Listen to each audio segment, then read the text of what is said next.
अस्सलाम वालेकुम। Welcome to my channel voice over by Amna Shah. I hope कि आप खुश होंगे। कहानी शुरू करने से पहले आपसे रिक्वेस्ट है कि अगर आपको मेरा कंटेंट पसंद आता है तो प्लीज़ मेरे चैनल को सब्सक्राइब करें। आइए मलिक सफदर हयात का एक और सनसनीखेज केस सुनते हैं। चोरी की रिपोर्ट मंचनाबाद के एक थाने में दर्ज करवाई गई थी। ताहम तफ्तीशी अफसर एएसआई फिरोज तफ्तीश करते हुए मेरे पास पहुंच गया था। वो रात का वक्त था और मैं थाने से उठने की तैयारी कर रहा था। इन दिनों में जिला भावलनगर के एक कस्बे लालिका से मुताल्लिका थाने में तैनात था। मज़कूरा कस्बा दरियाए सतलज के किनारे वाक़ है। दरिया की दूसरी जानिब जिला पाकपटन का इलाका शुरू हो जाता है। दरियाए सतलज का जो हिस्सा पड़ोसी मुल्क भारत में है वो ब्यास यानी दरियाए ब्यास कहलाता है। मैंने खुशदिली से एएसआई फिरोज का इस्तकबाल किया। फिरोज सेहतमंद जिस्म का मालिक, एक देहाती टाइप पुलिस वाला था। इसकी उम्र का अंदाज़ा मैंने 35 और 40 के दरमियान लगाया। इसके साथ 2 अफराद और भी थे। तारुफ पर मालूम हुआ कि इनमें कांस्टेबल अल्लादित्ता और दूसरा खोजी चिरागदीन था। वो तीनों सादा लिबास में थे।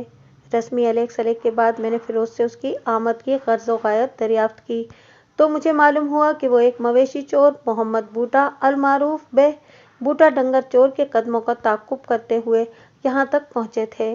एएसआई ने कहा, मलिक साहब, बूटा डंगर चोर बहुत चालाक और होशियार वारदातिया है। हमने उसका खुरा निकाला है। वो मंचनाबाद से सीधा आपके इलाके में पहुंचा है, मगर इससे आगे का कोई सुराग नहीं मिल रहा। फिर मैंने सवालिया नज़र से उसे देखा। वो तामुल करते हुए बोला, फिर जनाब ये कि हमारी तफ्तीश से यही नतीजा निकलता है कि वो अभी तक आप ही के इलाके में कहीं रुपोश है। मैंने पूछा, क्या तुम लोगों ने इस बात की तसल्ली कर ली है कि वो मेरे थाने की हुदूद से बाहर नहीं गया था? उसने इस बात में सर हिलाया और बोला, जी मलिक साहब, खोजी चिरागदीन का माहिराना तज्जिया यही कहता है कि वो लालिका से बाहर नहीं गया। एएसआई शुरू में मुझे बता चुका था कि इसे जिस मवेशी चोर की तलाश है वो मंचनाबाद से 7 भैंसें चुराकर फरार हुआ था। मैंने इसे सवाल किया, फिरोज, क्या ये 7 की 7 भैंसें किसी एक ही शख्स की मिल्कियत थी? उसने नफी में गर्दन हिलाई और जवाब दिया, मलिक साहब, बूटा ने 2 मुख्तलिफ अफराद के बाड़ों में से ये भैंसें चुराई हैं। मौजा अलीपुर के जमींदार खुदाबख्श की 4 भैंसें और मौजा खालिस खुर्द के जमींदार गुलाम रसूल की 3 भैंसें, कुल मिलाकर 7 भैंसें मलिक साहब। मुख्तलिफ जगहों से भैंसें चुराकर यहाँ लालिका तक लाना कोई आसान काम नहीं है। मैंने कहा, काम तो वाकई बहुत मुश्किल है सरकार। खोजी चिरागदीन ने गर्दन हिलाते हुए कहा, लेकिन ये जो बूटा डंगर चोर है ना, ये भी बड़ा कांटे का चोर है। बड़े बड़े कारनामे हैं इसके रिकॉर्ड पर। इसके बाद एएसआई बूटा के बारे में तफसीलात बताने लगा, जिसमें इसकी चोरी की वारदातों की दिलचस्प और कठिन दास्तान के अलावा इसका कद काट और हुलिया वगैरह भी शामिल था। बूटा का कद 6.5 फीट से निकलता हुआ था। वो हाथ पांव का मजबूत एक ग्रांडील शख्स था। एएसआई की तहकीक से पता चला कि बूटा मौजा अमृत का रहने वाला था। मैंने कहा, एएसआई जी, तुमने कभी बूटा की तलाश में अमरोका का भी कोई चक्कर लगाया कि नहीं? कोई फ़ायदा नहीं हुआ जनाब, फिरोज ने बददिली से जवाब दिया। मैं कई मरतबा अमरोका जा चुका हूँ बूटा की तलाश में, मगर वहाँ एक मरतबा भी इससे मुलाकात नहीं हो सकी। वहाँ रहने वालों का कहना है कि वो कभी कभार ही अपने गांव का फेरा लगाता है। हमारे दरमियान कुछ देर तक बूटा डंगर चोर के बारे में गुफ्तगू होती रही। फिर मैंने एएसआई फिरोज से पूछा, तुम मुझसे क्या चाहते हो? बूटा की तलाश में आपकी मदद दरकार है जनाब। मैंने कहा, मैं तुम्हारे साथ पूरा ताउन करूंगा। वो खुश हो गया और ममनूनियत आमेज नज़र से मुझे देखने लगा। मैंने एक कांस्टेबल को अपने पास बुलाया और इसे हिदायत जारी करने लगा, नजीबुल्लाह, एएसआई साहब और इनके साथियों के लिए खाने पीने और मंजी बिस्तरे का बंदोबस्त करो। ये हमारे मेहमान हैं। ओके सर, कांस्टेबल ने नहायत फर्माबरदारी से कहा और मेरे कमरे से निकल गया। मैंने एएसआई फिरोज से कहा, तुम लोग खाओ पियो और आराम करो, अब सुबह ही हमारी मुलाकात होगी। इसके बाद मैं थाने से मुल्हिक अपने सरकारी क्वार्टर में आ गया। दूसरी सुबह मैं थाने पहुंचा तो पता चला कि मंचनाबाद वाले सरकारी मेहमान रुखसत हो चुके थे। मुझे इस पर सख्त हैरत हुई और मैंने शबीना ड्यूटी वाले एएसआई को अपने पास बुला लिया और इससे इस सिलसिले में इस्तफसार किया। एएसआई ने बताया, मलिक साहब, वो तीनों तो सुबह होते ही निकल गए थे। मैंने फिरोज से इस कदर उजलत में रुखसत होने की वजह पूछी तो उसने बताया कि इन्हें बूटा का एक सुराग मिला है और वो उसी को छापने जा रहे हैं। इन्हें मवेशी चोर बूटा का ऐसा कौन सा सुराग मिला था कि उन्होंने मेरा भी इंतजार नहीं किया? मैंने कहा, कम से कम मेरे थाने पहुंचने तक तो रुक जाते। एएसआई ने बताया, मलिक साहब, मैंने फिर उससे कहा था कि आपको मुत्तला कर दिया जाए, तो जवाब में उसने कहा कि जब आप थाने आए तो आपको बताया जाए। वैसे भी वो वापस आने का कहकर गए हैं। वो कहाँ गए हैं? मैंने पूछा। तुम बूटा के बारे में किसी सुराग का जिक्र कर रहे थे। एएसआई ने इस बात में सर हिलाया और जवाब दिया, मुझे फिरोज ने जो कुछ बताया है इसके मुताबिक खोजी बाबा चिराग दीन अलग सुबह उठने का आदी है। वो हवाईजे जरूरिया के लिए खेतों की जानिब निकल गया था। वापिस आकर उसने बताया कि बूटा के कदमों के निशानात दरिया की तरफ जाने वाले रास्ते पर पाए गए हैं। ये खबर सुनते ही एएसआई फिरोज अटेंशन हो गया। उसने कांस्टेबल अलादीता को भी जगा दिया और वो तीनों नाश्ता किए बगैर थाने से निकल गए। जाते हुए फिरोज ने कहा था कि अब वो कोई खुशखबरी लेकर ही वापस आएंगे। मैंने पुरसोच अंदाज में गर्दन हिलाई और फिर पूछा, इन्हें रात में खाने पीने और आराम करने के हवाले से किसी किस्म की कोई तकलीफ तो नहीं हुई?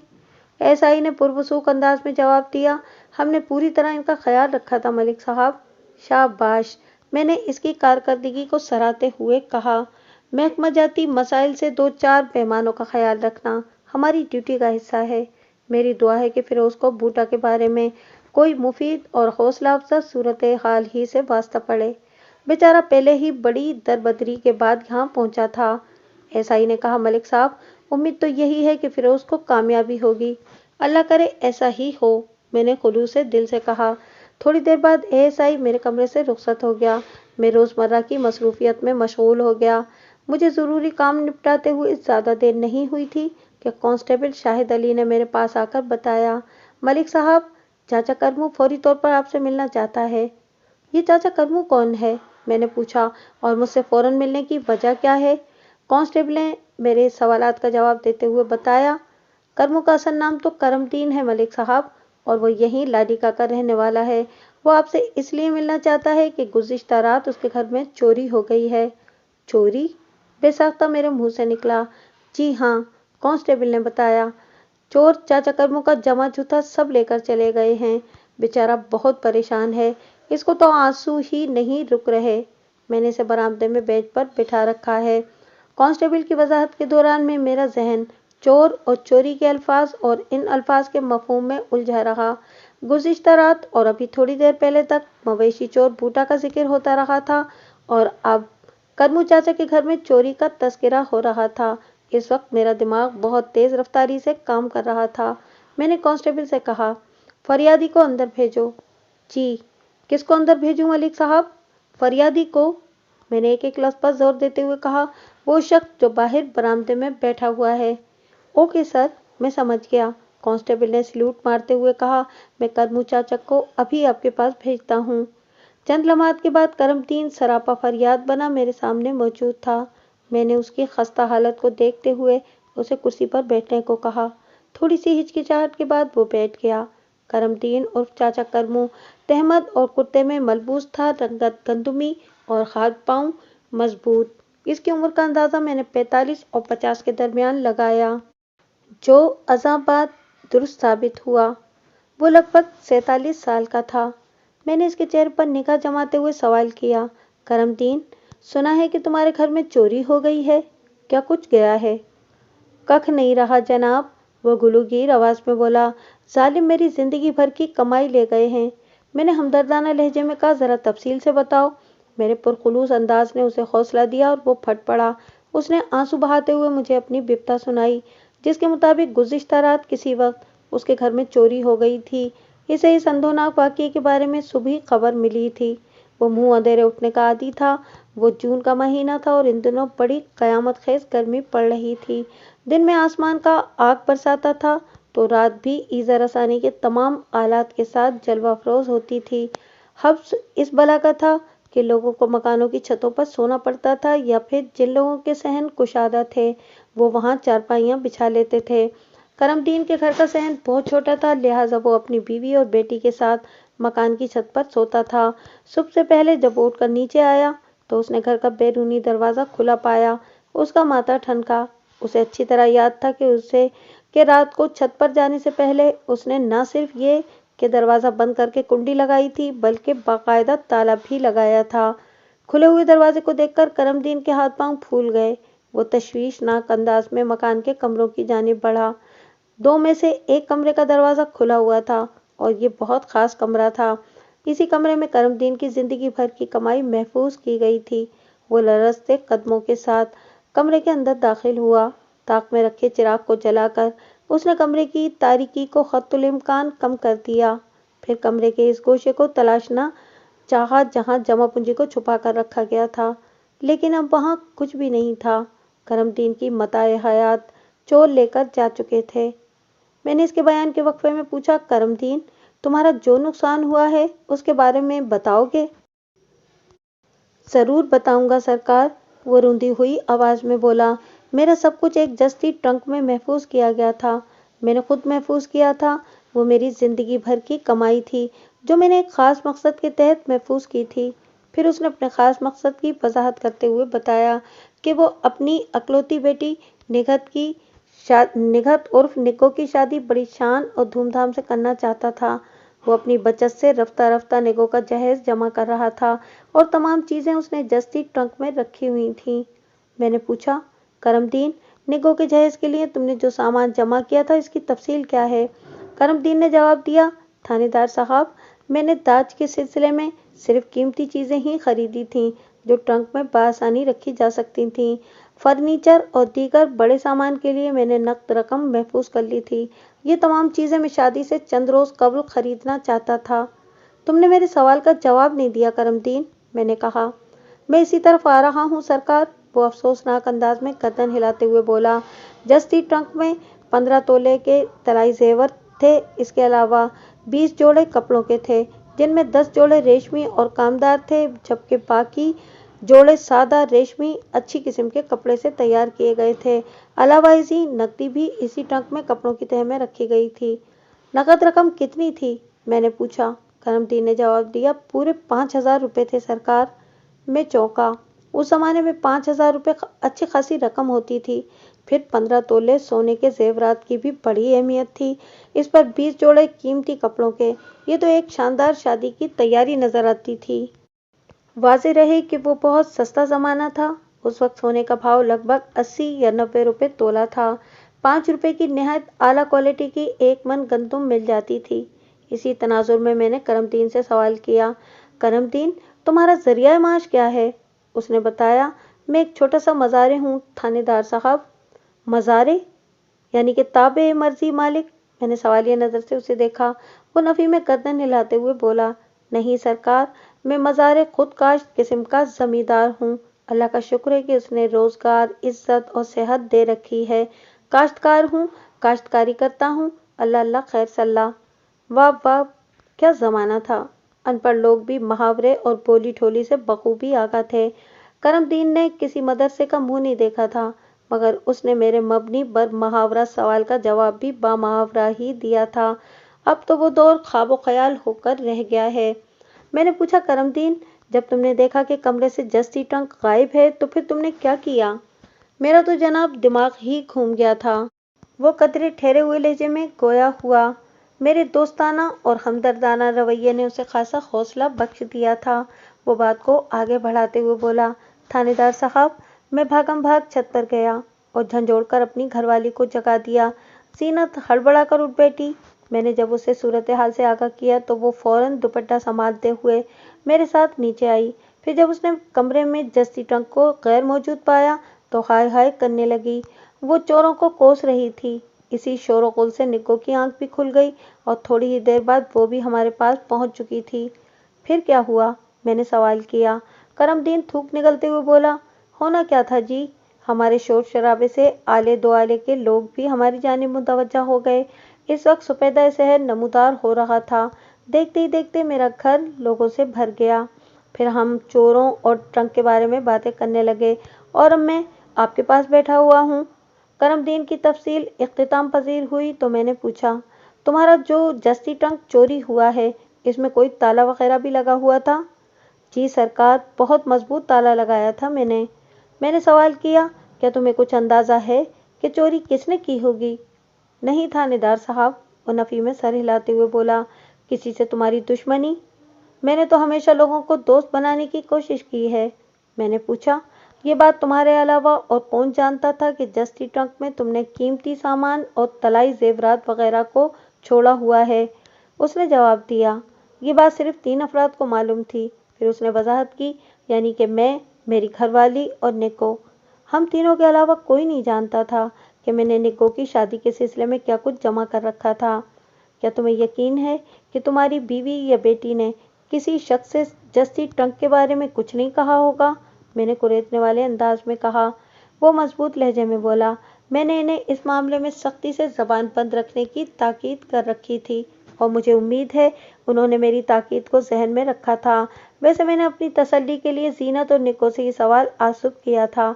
इन दोनों का एक ही बयान है, उन्होंने इस सिलसिले में अपनी जबान बंद ही रखी थी। मैंने मजीद चंद सवालात के बाद करमदीन को बाहर बैठने की हिदायत करते हुए कहा, मैं अभी तुम्हारे साथ चलता हूँ। वक़ुआ का जायजा लेना बेहद ज़रूरी है, बाकी कार्रवाई इसके बाद होगी। वो मुतमईन अंदाज में मेरे कमरे से निकल गया। मैंने कांस्टेबल को भेजकर एएसआई कामिशा को अपने पास बुला लिया। कामरान महमूद उर्फ कामिशा निहायत फर्शनास और जिम्मेदार पुलिस अफसर था। इसके वालिद बड़े शाह साहब ब्रिटिश पुलिस में थे। पाकिस्तान के क़याम के बाद वो पाकिस्तान पुलिस में आ गए। अब बड़े शाह साहब रिटायर्ड हो चुके थे।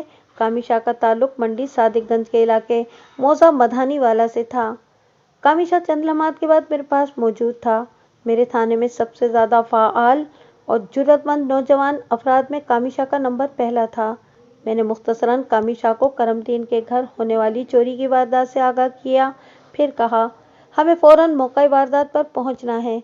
ठीक है मलिक साहब, वो पुरजोश अंदाज में बोला, मैं 10-15 मिनट में रवानगी की तैयारी कर लेता हूँ।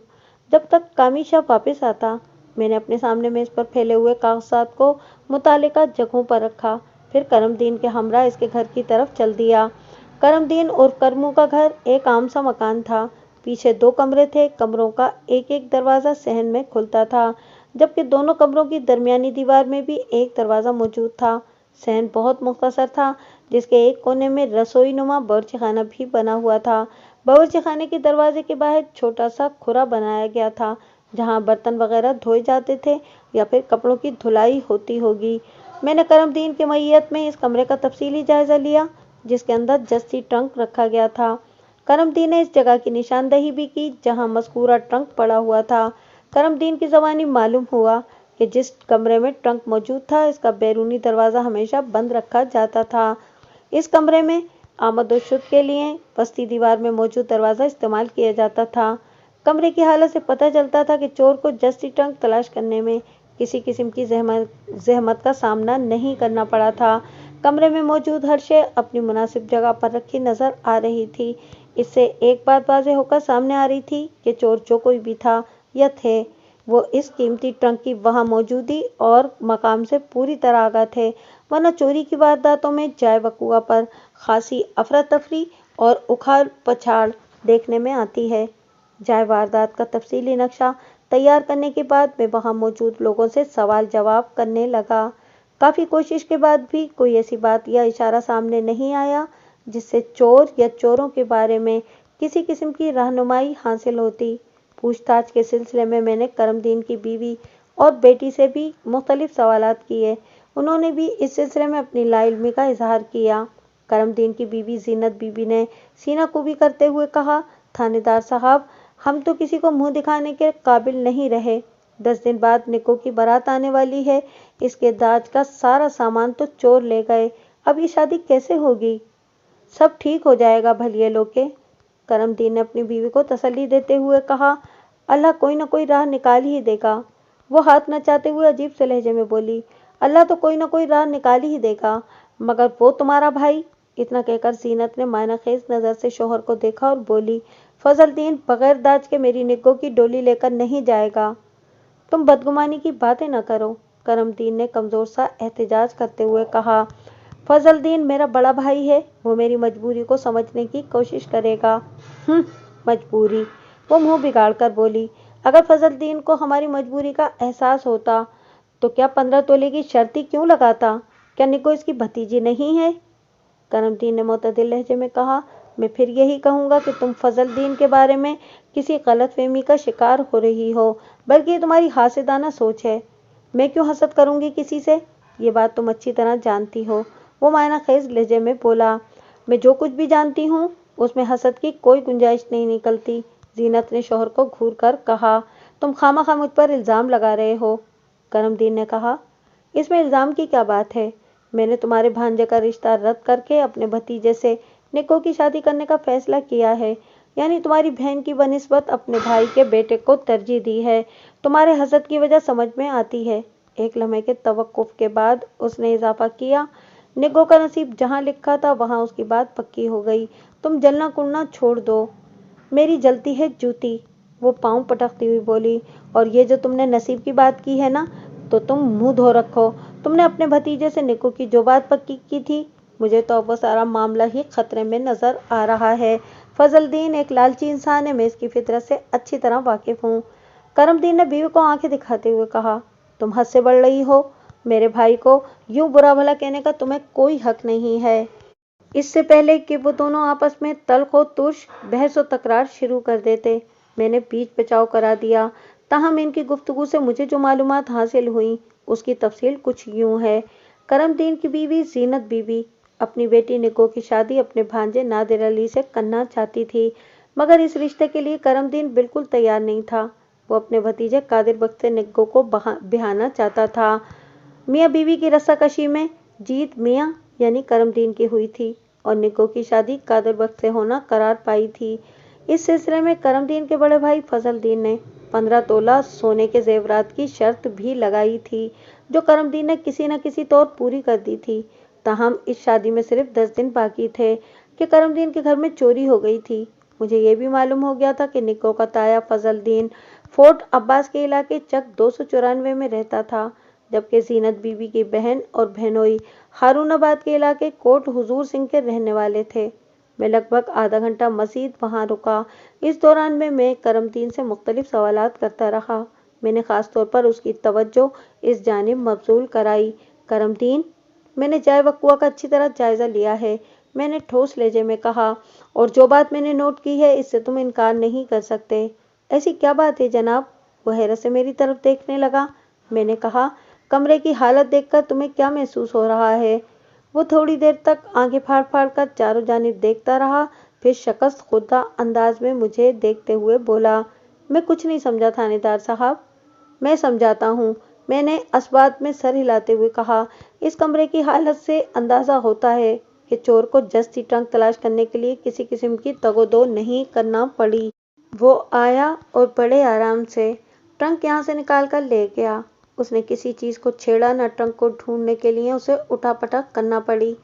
एक लम्हे को रुककर मैंने सवालिया नजर से उसे देखा और पूछा, क्या ये गैर मामूली बात नहीं है? उसकी आंखों में पाई जाने वाली हैरत में मुझे जोश की आमेजिश नजर आई, ताहम ये जोश खासा दबा दबा सा था। वो कदरे धीमी आवाज में बोला, थानेदार साहब, इस तरफ तो मेरा ध्यान ही नहीं गया था। अब ध्यान गया है तो क्या कहते हो? मैंने पूछा। वो बोला, वाकई आप बिल्कुल ठीक कह रहे हैं। लगता है कि चोर को अच्छी तरह ये बात मालूम थी कि जस्ती ट्रंक कहाँ रखा गया था, और तुम्हारा ये दावा है कि ये राज तुम तीनों के सिवा किसी को मालूम नहीं था। इस बात का तो मुझे पक्का यकीन है सरकार, वो पुरवसूख अंदाज में बोला। फिर इस नामालूम चोर के बारे में क्या कहते हो? कुछ समझ में नहीं आ रहा जनाब। इस समझ में न आने वाली कौन सी बात है इसमें? मैंने कदरे सख्त लहजे में कहा।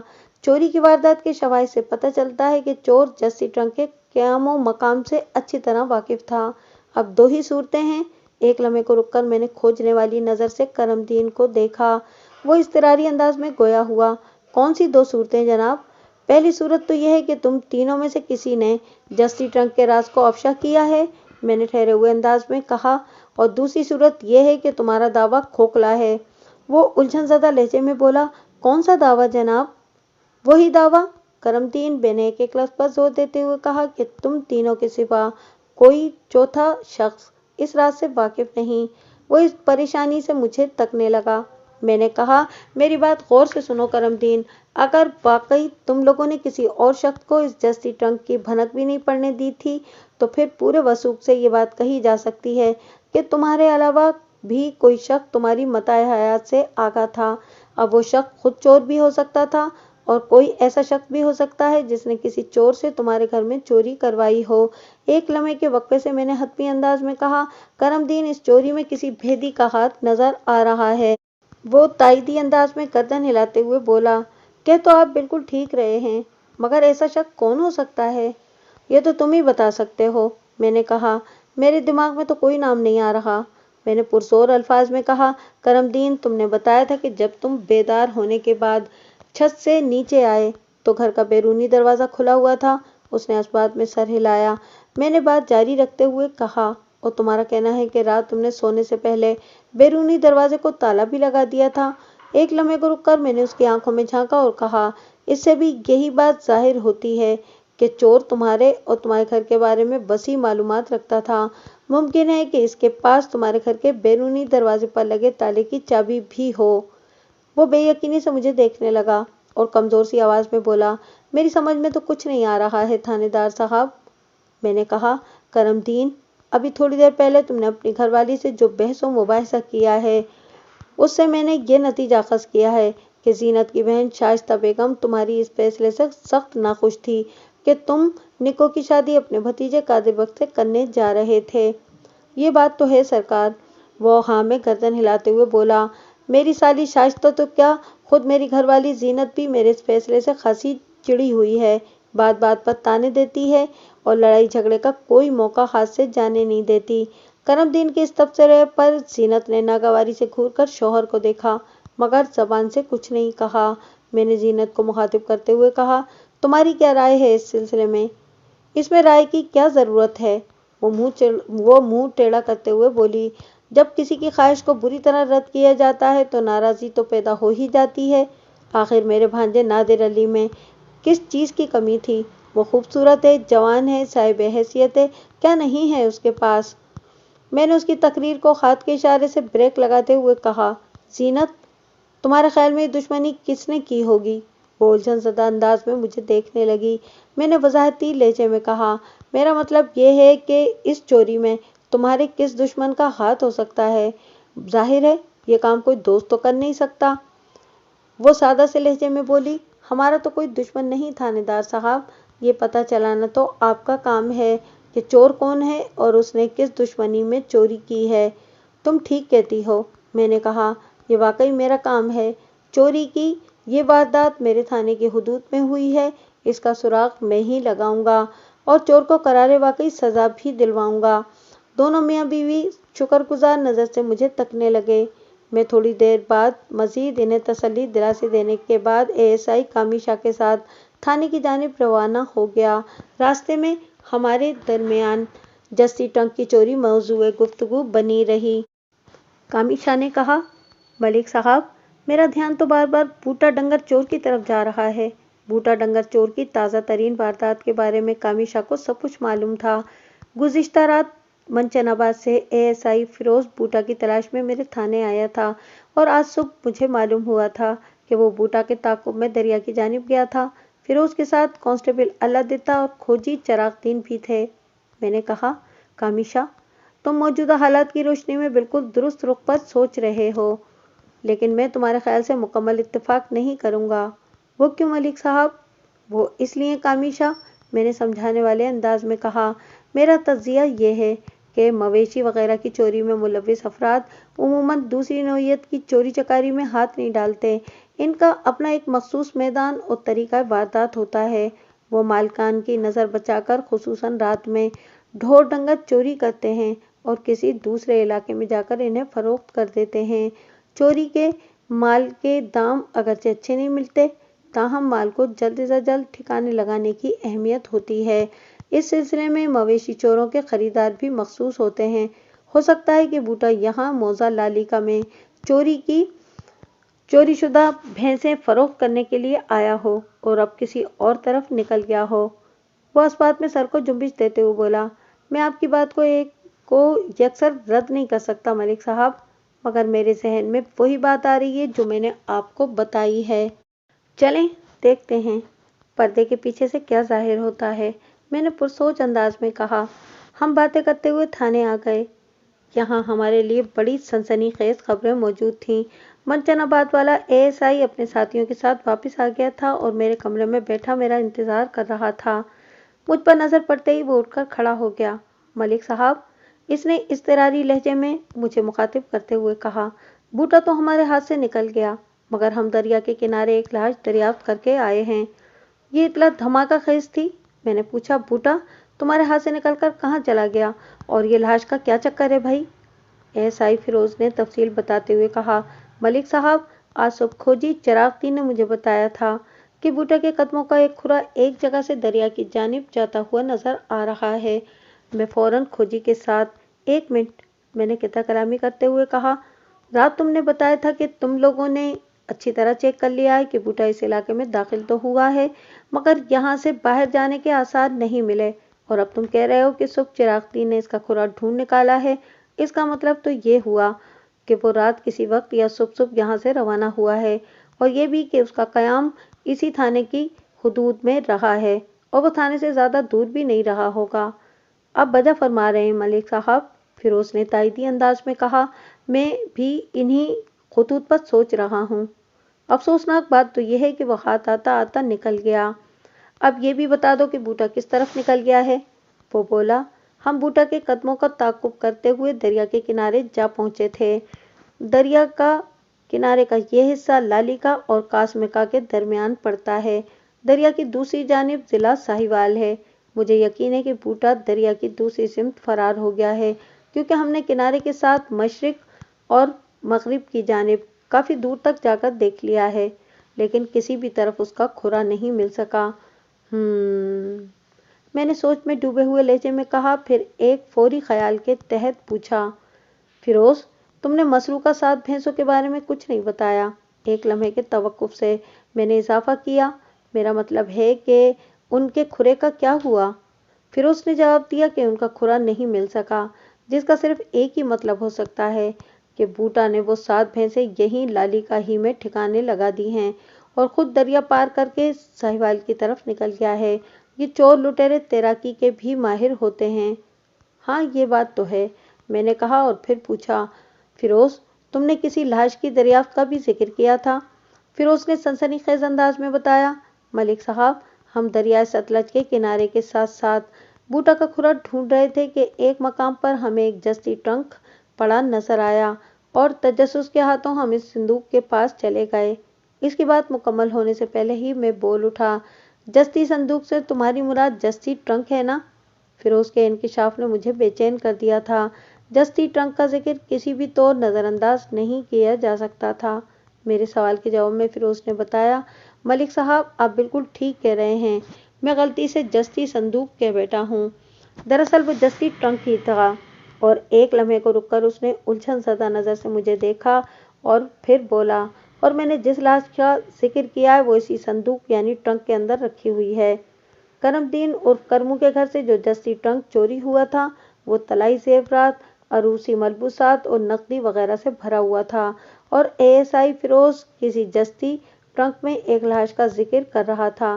क्या इन दोनों ट्रंकों में कोई ताल्लुक हो सकता था? मेरे जहन में इस वक्त मुत्तइद सवालात डूब और उभर रहे थे। मैंने सूरत हाल को वाज़े करने के लिए मेहमान एएसआई से पूछा, जस्ती ट्रंक के अंदर पाई जाने वाली लाश किसकी हो सकती है और किसकी है? वो नफ़ी में गर्दन झटकते हुए बोला, मैं नहीं जानता मलिक साहब, मेरे लिए वो शख्स अजनबी है। मैंने अपनी अब तक की ज़िंदगी में इसे पहले कहीं नहीं देखा। तुमने ट्रंक को खुद खोला था या वो पहले से खुला हुआ था? मैंने पूछा। फिरोज ने जवाब दिया कि ट्रंक तो मैंने ही खोला था, मगर क्या? मैंने उसका जुमला मुकम्मल होने से पहले ही कहा।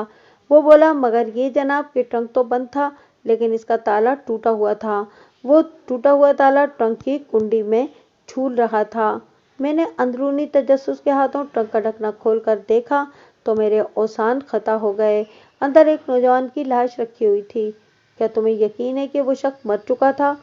100% यकीन है जनाब। इसका मतलब यह है कि तुम्हारा मुशाहिदा बड़ा गहरा है, मैंने ख्याल अंगेज लहजे में कहा। वो बोला, जनाब, मैं अपनी तारीफ तो नहीं करूँगा, मगर ये हकीकत है कि मेरा मुशाहिदा और याददाश्त बहुत मजबूत है। लेकिन इस नौजवान को देखकर तो कोई भी कह सकता है کہ وہ अब इस दुनिया में मौजूद नहीं। क्यों? इस नौजवान के साथ ऐसा क्या बात है? मैंने पूछा। उसने बताया, इसके सीने में एक खंजर दस्ते तक पेवस्त है। मैं गहरी सोच में डूब गया। गोया इस नामालूम नौजवान के सीने में खंजर घोंपकर उसे हवालाए मौत किया गया है। बिल्कुल यही बात नजर आती है मलिक साहब, उसने तायीद की। मेरा जहन इस वक्त बड़ी तेज रफ्तारी से काम कर रहा था। मुख्तलिफ वाक़यात एक दूसरे के करीब आ रहे थे। करमदीन के घर से कीमती साजो सामान वाला ट्रंक चोरी हुआ था। बूटा डंगर चोर दरिया के जिस हिस्से या मकाम से गायब हुआ था उसके करीब करीब ही लाश वाला जस्ती ट्रंक पाया गया था। मैं मवेशी पर बूटा नामालूम मकतूल नौजवान और जस्ती ट्रंक के बीच उलझकर रह गया था। फौरी तौर पर जो इम्कानात नजर आ रहे थे वो कुछ यूं थे। बूटा और नामालूम मकतूल नौजवान ने मिलकर करमदीन के घर में नकब लगाई होगी। वो जस्ती ट्रंक को दरिया के किनारे तक ले आए होंगे। यहाँ किसी बात पर इन दोनों में इख्तिलाफ हो गया होगा, जिसके नतीजे में बूटा ने मज़कूरा नौजवान को मौत के घाट उतार कर ट्रंक का कीमती सामान समेटा होगा और दरिया पार करके साहिवाल की जानिब निकल गया होगा। एक दूसरी सूरत ये हो सकती थी कि मकतूल नौजवान ही असल चोर हो।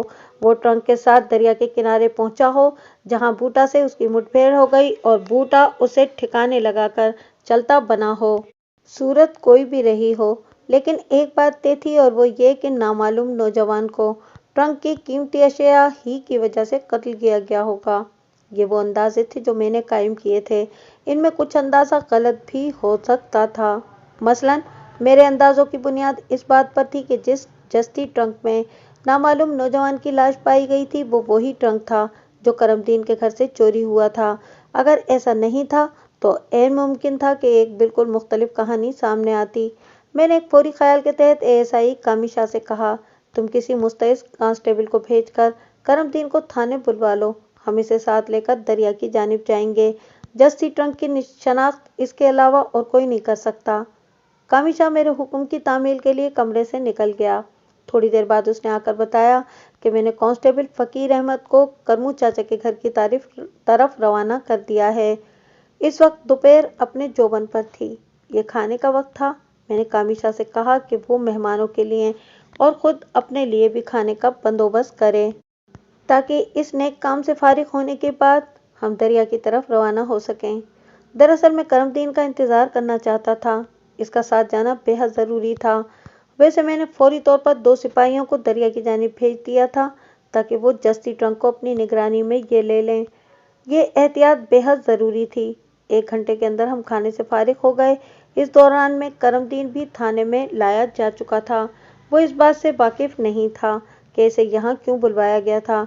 इसने आते ही मुझसे पूछा, थानेदार साहब, क्या आपने चोर को पकड़ लिया है? करमदीन के सवाल पर एएसआई फिरोज ने चौंक कर उसे देखा। फिरोज को अभी तक मैंने जस्ती ट्रंक की चोरी के बारे में कुछ नहीं बताया था। फिरोज की उलझननुमा हैरत को दूर करने के लिए मैंने मुख्तसर अल्फाज में उसे इस वाक़े से आगाह किया। फिर करमदीन के सवाल का जवाब देते हुए कहा, करमदीन, चोर तो अभी तक हाथ नहीं आया, लेकिन एक जस्ती ट्रंक मिलने की खबर मिली है। कहाँ है वो जस्ती ट्रंक?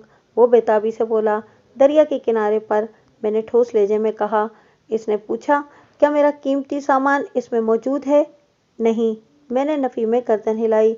तुम्हारा सामान तो इसमें नहीं पाया गया, अलबत्ता इसके अंदर जो कुछ भी मौजूद है वो भी कुछ कम कीमती नहीं है। क्या है जी इस ट्रंक के अंदर? एक नौजवान शख्स की लाश। मैंने इंकिशाफ अंगेज अंदाज में कहा। लाश? वो पूरे वजूद से कांप उठा। फिर वो मेरा ट्रंक नहीं हो सकता। मेरे ट्रंक में तो जनाब 15 तोले सोने के जेवरात, 20 जोड़े कीमती रेशमी कपड़े और 5,000 रुपये नकद थे। मैंने कहा, मुमकिन है वो तुम्हारा ट्रंक ना हो। मैंने तुम्हें इसीलिए थाने बुलवाया है कि तुम हमारे साथ दरिया पर जाकर इस ट्रंक की शनाख्त कर सको, जिसमें किसी बदकिस्मत और नामालूम नौजवान की लाश मिली है। वो जबान से तो कुछ नहीं बोला, अस्बात में यूं गर्दन हिलाने लगा जैसे वो मेरे बात की तह तक पहुंच गया हो। आइंदा 15-20 मिनट में हम तैयार होकर थाने से रवाना हो चुके थे। मेरे साथ करमदीन और कामिशा के अलावा मंचनाबाद वाले सरकारी मेहमान भी थे। इस मौके पर कामिशा ने एक मुफीद तजवीज़ दी। उसने कहा, मलिक साहब, क्यों ना हम करमू चाचा के घर की तरफ से होकर दरिया की जानिब जाएं? इससे क्या होगा? मैंने सरसरी अंदाज में पूछा। वो बोला, इस वक्त एक माहिर खोजी हमारे हमरा है। जो जस्ती ट्रंक चुरा कर चोर करमदीन के घर से दरिया की जानिब गया होगा, तो इस रास्ते पर उसके कदमों का खुरा निकाला जा सकता है, क्योंकि दरिया की जानिब जाने वाला वाहिद रास्ता वही है जो खेतों में से होकर गुजरता है। तजवीज़ तो तुम्हारी माकूल है, मगर मुझे कामयाबी के ज़्यादा इम्कानात नज़र नहीं आ रहे कामी शाह। मैंने कहा, तो मेरी बात का मतलब समझ रहे हो ना? कामी शाह के बजाय खोजी चिरागदीन बोल उठा। मैं चंगी तरह समझ गया हूँ थानेदार साहब। कामी शाह ने सवालिया नज़र से चिरागदीन को देखा। वो समझाने वाले अंदाज में बोला, मुझे जो बातें पता चली हैं, इनके मुताबिक करमदीन के घर रात के पिछले पहर चोरी हुई है। अब तक इस वाक़ये को 10-12 घंटे गुजर चुके हैं। दरिया की सिमत जाने का चूंकि एक ही रास्ता है, इसलिए वहाँ बेशुमार लोगों के कदमों के निशानात होंगे, जिसकी वजह से चोर का खुरा निकालना खासा मुश्किल साबित होगा। फिर हम इस खुरे के नमूने से भी नावाकिफ़ हैं। एक लम्हे की तवक्कुफ से उसने पुरसोच अंदाज में कहा, वैसे एक बात है। इतना कहकर वो खामोश हो गया। मैंने पूछा, वो एक बात कौन सी है? उसने जवाब दिया, जनाब, अगर मैं करमदीन के घर से अपने काम का आगाज़ करूं तो मुमकिन है चोर का कोई सुराग मिल जाए। इसके लिए ज़रूरी है कि चोरी के बाद से इस घर में ज़्यादा आमदोरफ्त लोगों की ना रही हो। ये तो मुमकिन नहीं है, करमदीन ने कहा। जब मेरे महल्लेदारों को पता चला कि मेरे घर में चोरी हो गई है, तो वो खबरगिरी के लिए मेरे पास आना शुरू हो गए थे, और अब तक तो, एक लम्हे की तवक्कुफ से उसने अपनी बात को मुकम्मल किया, अब तक तो सैकड़ों अफराद आकर जा चुके हैं। बाबा चिरागदीन सोच में पड़ गया और फिर बोला, मुश्किल तो ज़रूर है, लेकिन अगर आपका हुक्म हो तो मैं कोशिश कर सकता हूँ। तुम ये कोशिश ज़रूर करो चिरागदीन, मैंने कहा। मैं कांस्टेबल अलादीता को तुम्हारे पास छोड़कर जा रहा हूँ। तुम दोनों कदमों का सुराग लगाते हुए हमारे पास आ जाना, जब तक हम अब तक की सूरत हाल का जायज़ा लेते हैं, क्योंकि मैं जानता हूँ खुरा निकालने के दौरान में हमारी रफ्तार बहुत सुस्त हो जाएगी, जबकि मैं जल्द से जल्द दरिया के किनारे पहुँचना चाहता हूँ। इस मौके पर मैंने करमदीन के मशवरे से एक और आदमी को भी चिरागदीन के हमरा कर दिया, ताकि रास्ते से नावाकिफियत उसके खोज में रुकावट न बने। ये ज़रूरी इंतजामात करने के बाद हम दरिया सतलज के किनारे की जानिब रवाना हो गए। मेहमान एएसआई फिरोज की मय्यत में हम लोग मतलूबा मकाम पर पहुंच गए। मेरे भेजे हुए दोनों चाको चौबंद कांस्टेबल्स वहां मौजूद थे। हमें देखते ही वो टेंशन हो गए। वो दोनों दरिया के किनारे लगे एक दरख्त की छांव में खड़े थे। जस्ती ट्रंक पर निगाह पड़ते ही करमदीन चीख उठा, जनाब, ये तो मेरा ट्रंक है। इसकी आवाज़ इतनी बुलंद थी कि कुर्बो जवार में दूर तक सुनाई दी होगी। मैंने आगे बढ़कर ट्रंक का सरसरी मुआयना किया। इसका ताला टूटा हुआ था, ताहम ढक्कन बंद था। टूटा हुआ ताला कुंडी में झूल रहा था। मैंने ट्रंक का ढक्कन उठा दिया। एएसआई का बयान 100% दुरुस्त था। ट्रंक के अंदर एक नौजवान की लाश नजर आ रही थी। मकतूल के सीने में खंजर पेवस्त था। गोरे चिट्टे नौजवान की उम्र 18-19 साल से ज्यादा नहीं थी। इसके चेहरे पर हल्की हल्की मूछें दिखाई दे रही थीं। वो एक सेहतमंद गबरू था। मलमल के कुर्ते के नीचे उसने पापलेन का तहबंद बांध रखा था। उसका कद 6 फीट के करीब था। इसे ट्रंक में इस तरह ठूसा गया था कि इसकी टांगें घुटनों पर से मुड़ी हुई थीं। ताहम ऊपर का धड़ चित अंदाज में था और खंजर ऐन दिल के मकाम पर जिस्म में दाखिल किया गया था। वो 101% मर चुका था। बड़े हसरतनाक अंदाज में वो मौत का शिकार हुआ था। मैंने निगाह उठाकर करमदीन को देखा और इशारे से इसे अपने करीब बुलाया। वो करीब आया तो मैंने इससे कहा, क्या तुम इस नौजवान को जानते हो? वो थोड़ी देर तक बगौर नौजवान की लाश का जायजा लेता रहा, फिर नफी में गर्दन हिलाते हुए बोला, नहीं सरकार, मैं इसे नहीं जानता। मैं सोच में पड़ गया। करमदीन ने पूछा, थानेदार साहब, ये किसकी लाश है और इस ट्रंक का सामान कहाँ गया? मैं भी यही जानने की कोशिश कर रहा हूँ करमदीन, मैंने जवाब दिया। कामी शाह ने करमदीन से सवाल किया कि क्या तुम्हें यकीन है कि ये तुम्हारा ही ट्रंक है? मैं कसम खाने को तैयार हूँ जनाब, वो अपनी बात पर जोर देते हुए बोला। ये बिल्कुल बिल्कुल वही ट्रंक है जिसमें मैंने निक्को के दाज का सामान जमा किया था। सूरत हाल अजीब व गरीब हो गई थी। वो जस्ती ट्रंक 2 बाई 4 फीट का था। इसमें रखा गया कीमती सामान गायब था और एक नामालूम नौजवान की लाश को इसमें फिट कर दिया गया था। ट्रंक की मजमूई गहराई 1.25 फीट के करीब थी, जिसमें ढक्कन की ऊंचाई भी शामिल थी। इस जमाने में फिंगरप्रिंट्स उठाने का रिवाज नहीं था और अदालत में भी फिंगरप्रिंट्स को ज्यादा अहमियत नहीं दी जाती थी। मेरे थाने का सरकारी फोटोग्राफर इस रोज मौजूद नहीं था, ताहम मैंने कामी शाह को यह फरीजा सौंप दिया था। दरिया की जानिब आने से पहले हम एक कैमरा भी साथ ले आए थे। कामिशा को आर्ट से भी दिलचस्पी थी और वो शायरी भी करता था। मेरे हुक्म पर कामिशा ने जस्ती ट्रंक और इसमें मौजूद इंसानी लाश को मुख्तलिफ जावियों से अक्सबंद किया। इस दौरान में मैंने जाए वकुआ का तफसीली नक्शा तैयार कर लिया। इलाके के लोगों को पुलिस की इस सरगर्मी का इल्म हो चुका था, क्योंकि रफ्ता रफ्ता वहां लोग जमा हो रहे थे। जब खोजी बाबा चिराग 3 अपनी तहकीक करते हुए जाए वकुआ पर पहुंचा तो वहां तकरीबन 3 दर्जन अफराद इकट्ठे हो चुके थे। इसके अलावा दर्जन भर अफराद खोजी के साथ भी वहां चले आए थे। मैंने चिराग 3 को मुखातिब करते हुए पूछा, क्या रिपोर्ट है चाचा? रिपोर्ट अच्छी है, वो संजीदा लहजे में बोला, मगर बहुत ज़्यादा अच्छी नहीं है। ज़रा खुलकर बताओ चिराग 3, मैंने कहा। बुझारते क्यों डाल रहे हो? वो कानों को हाथ लगाते हुए बोला, जनाब मेरी क्या मजाल जो बुझारते डालूं।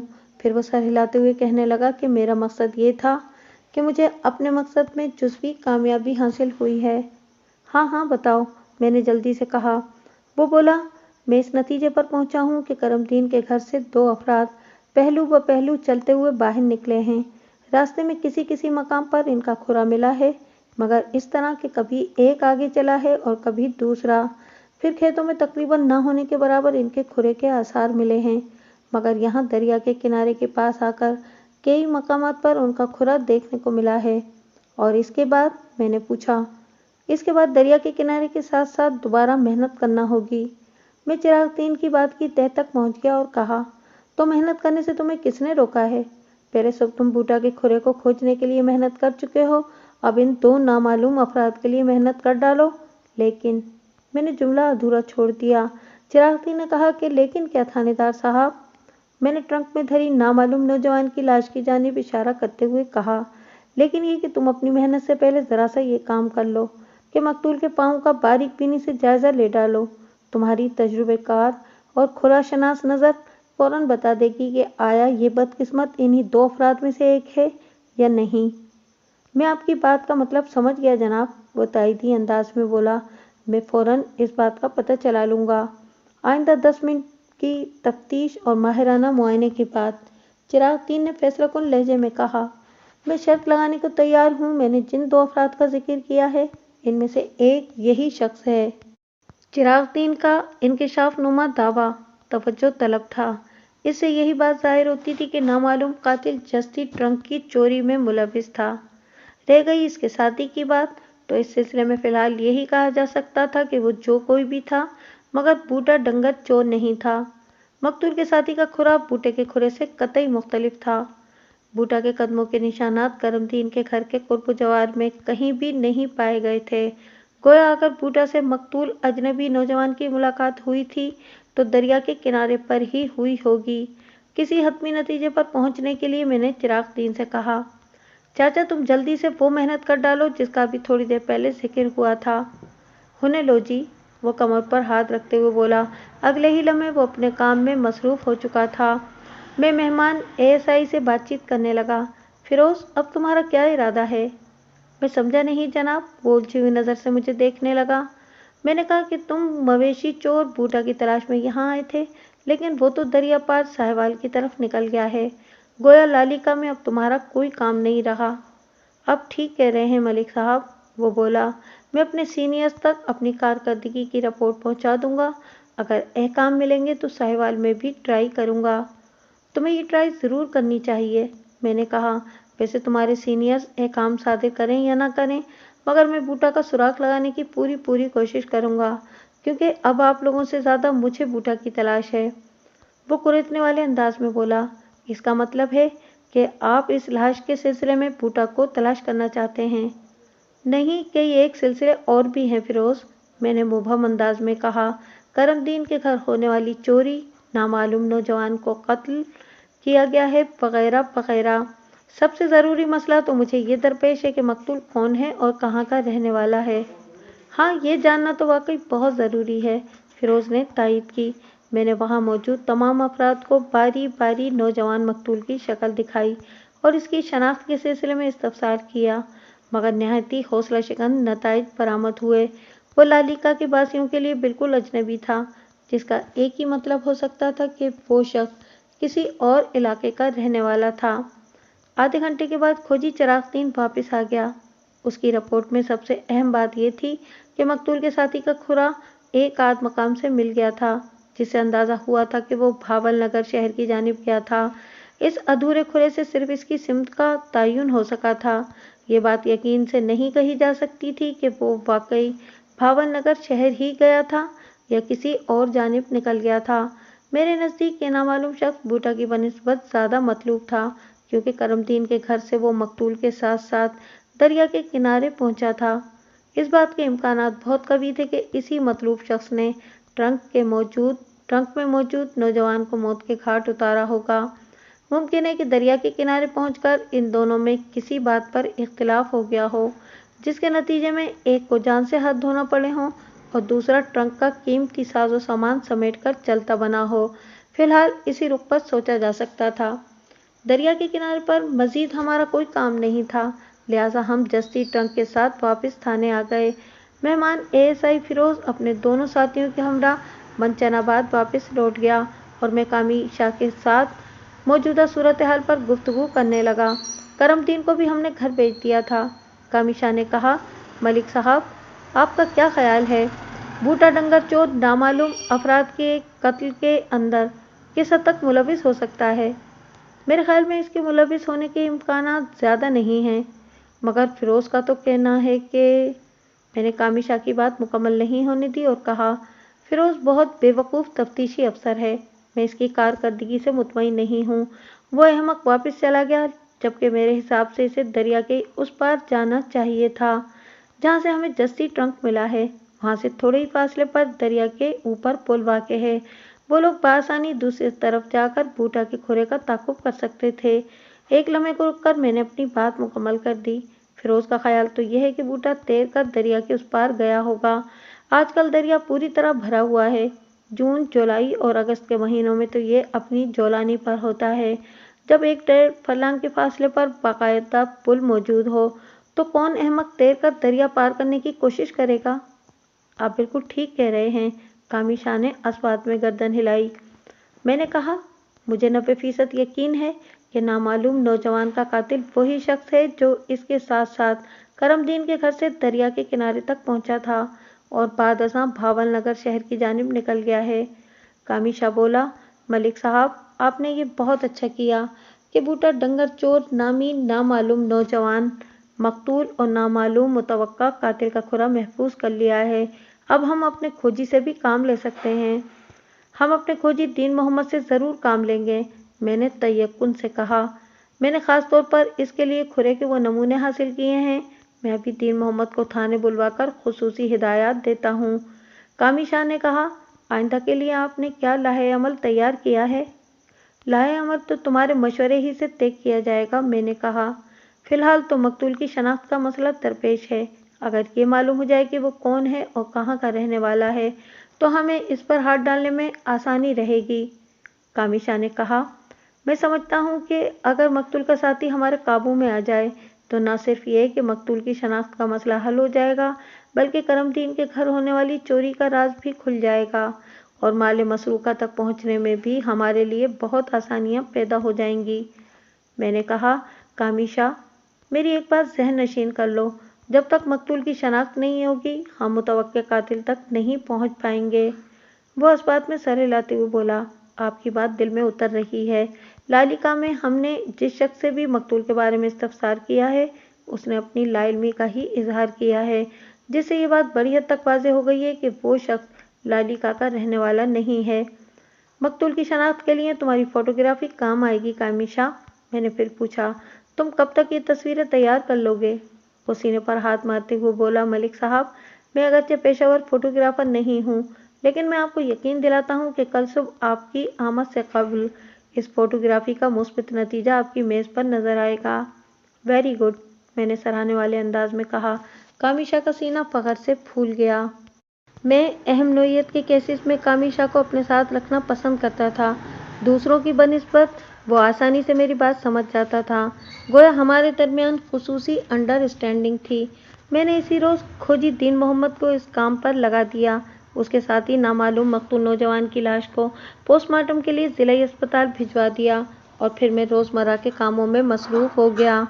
दूसरी सुबह कामिशा ने अपने वादे और दावे के मुताबिक अपना काम कर दिखाया। मैं हस्बे मामूल तैयार होकर थाने पहुंचा तो तस्वीरों वाला खाकी लिफाफा मेरी मेज़ पर रखा हुआ था। मैंने लिफाफा खोलकर देखा। इसमें पोस्ट कार्ड साइज़ की 8 तस्वीरें मौजूद थीं जो मुख्तलिफ ज़ावियों से खींची गई थीं, मगर इनमें से सिर्फ 4 ऐसी थीं जिनमें मकतूल का चेहरा वाज़ेह तौर पर नज़र आ रहा था और शनाख्त के मकसद को यही 4 तस्वीरें पूरा कर सकती थीं। मैंने इन तस्वीर के मज़ीद प्रिंट तैयार करवाए और लालिका के आसपास पाए जाने वाले गांव और कस्बात में भिजवा दिए ताकि मकतूल की शनाख्त का मसला हल हो सके। इन इलाकों में कासमका, चक सरकार, चक अब्दुल्ला, दौलतपुर, तख्त महल, नजीबाबाद, मलिकपुरा और टोबा बल्लूचा शामिल था। दूसरे रोज़ खोजी दीन मोहम्मद मेरे पास रिपोर्ट पेश करने आया तो उसका मुंह उतरा हुआ था। दीन मोहम्मद की ये हालत मेरे लिए गैर मुतवक्के नहीं थी। गुज़िश्ता रोज़ शाम से पहले बारिश शुरू हो गई थी और रात में भी वक्फे वक्फे से मैं बरसता रहा था, जिसकी वजह से दीन मोहम्मद के काम का सवा सत्यानाश हो गया था। वो शकस्तामेज़ आवाज़ में बोला, मलिक साहब, सारी मेहनत खूब आते गई, लगता है कि मेरा सितारा गर्दिश में है। वो टूटे हुए लहजे में बोला, मलिक साहब, मैंने कल दोपहर तक जो काम किया था वो भी ज़ाया हो गया और आइंदा के लिए तो बिल्कुल भी उम्मीद नहीं रही। बारिश ने अगले पिछले सारे खुरे मिटा दिए हैं। मायूसी गुनाह है दीन मोहम्मद, मैंने डांट आमेज़ अंदाज में कहा। कुदरत की तरफ से अगर एक रास्ता बंद होता है तो इससे कहीं ज़्यादा बेहतर रास्ता खुल जाता है। इंसान को बाअमल होना चाहिए। वो तुमने सुना नहीं, अमल से ज़िंदगी बनती है, जन्नत भी जहन्नम भी।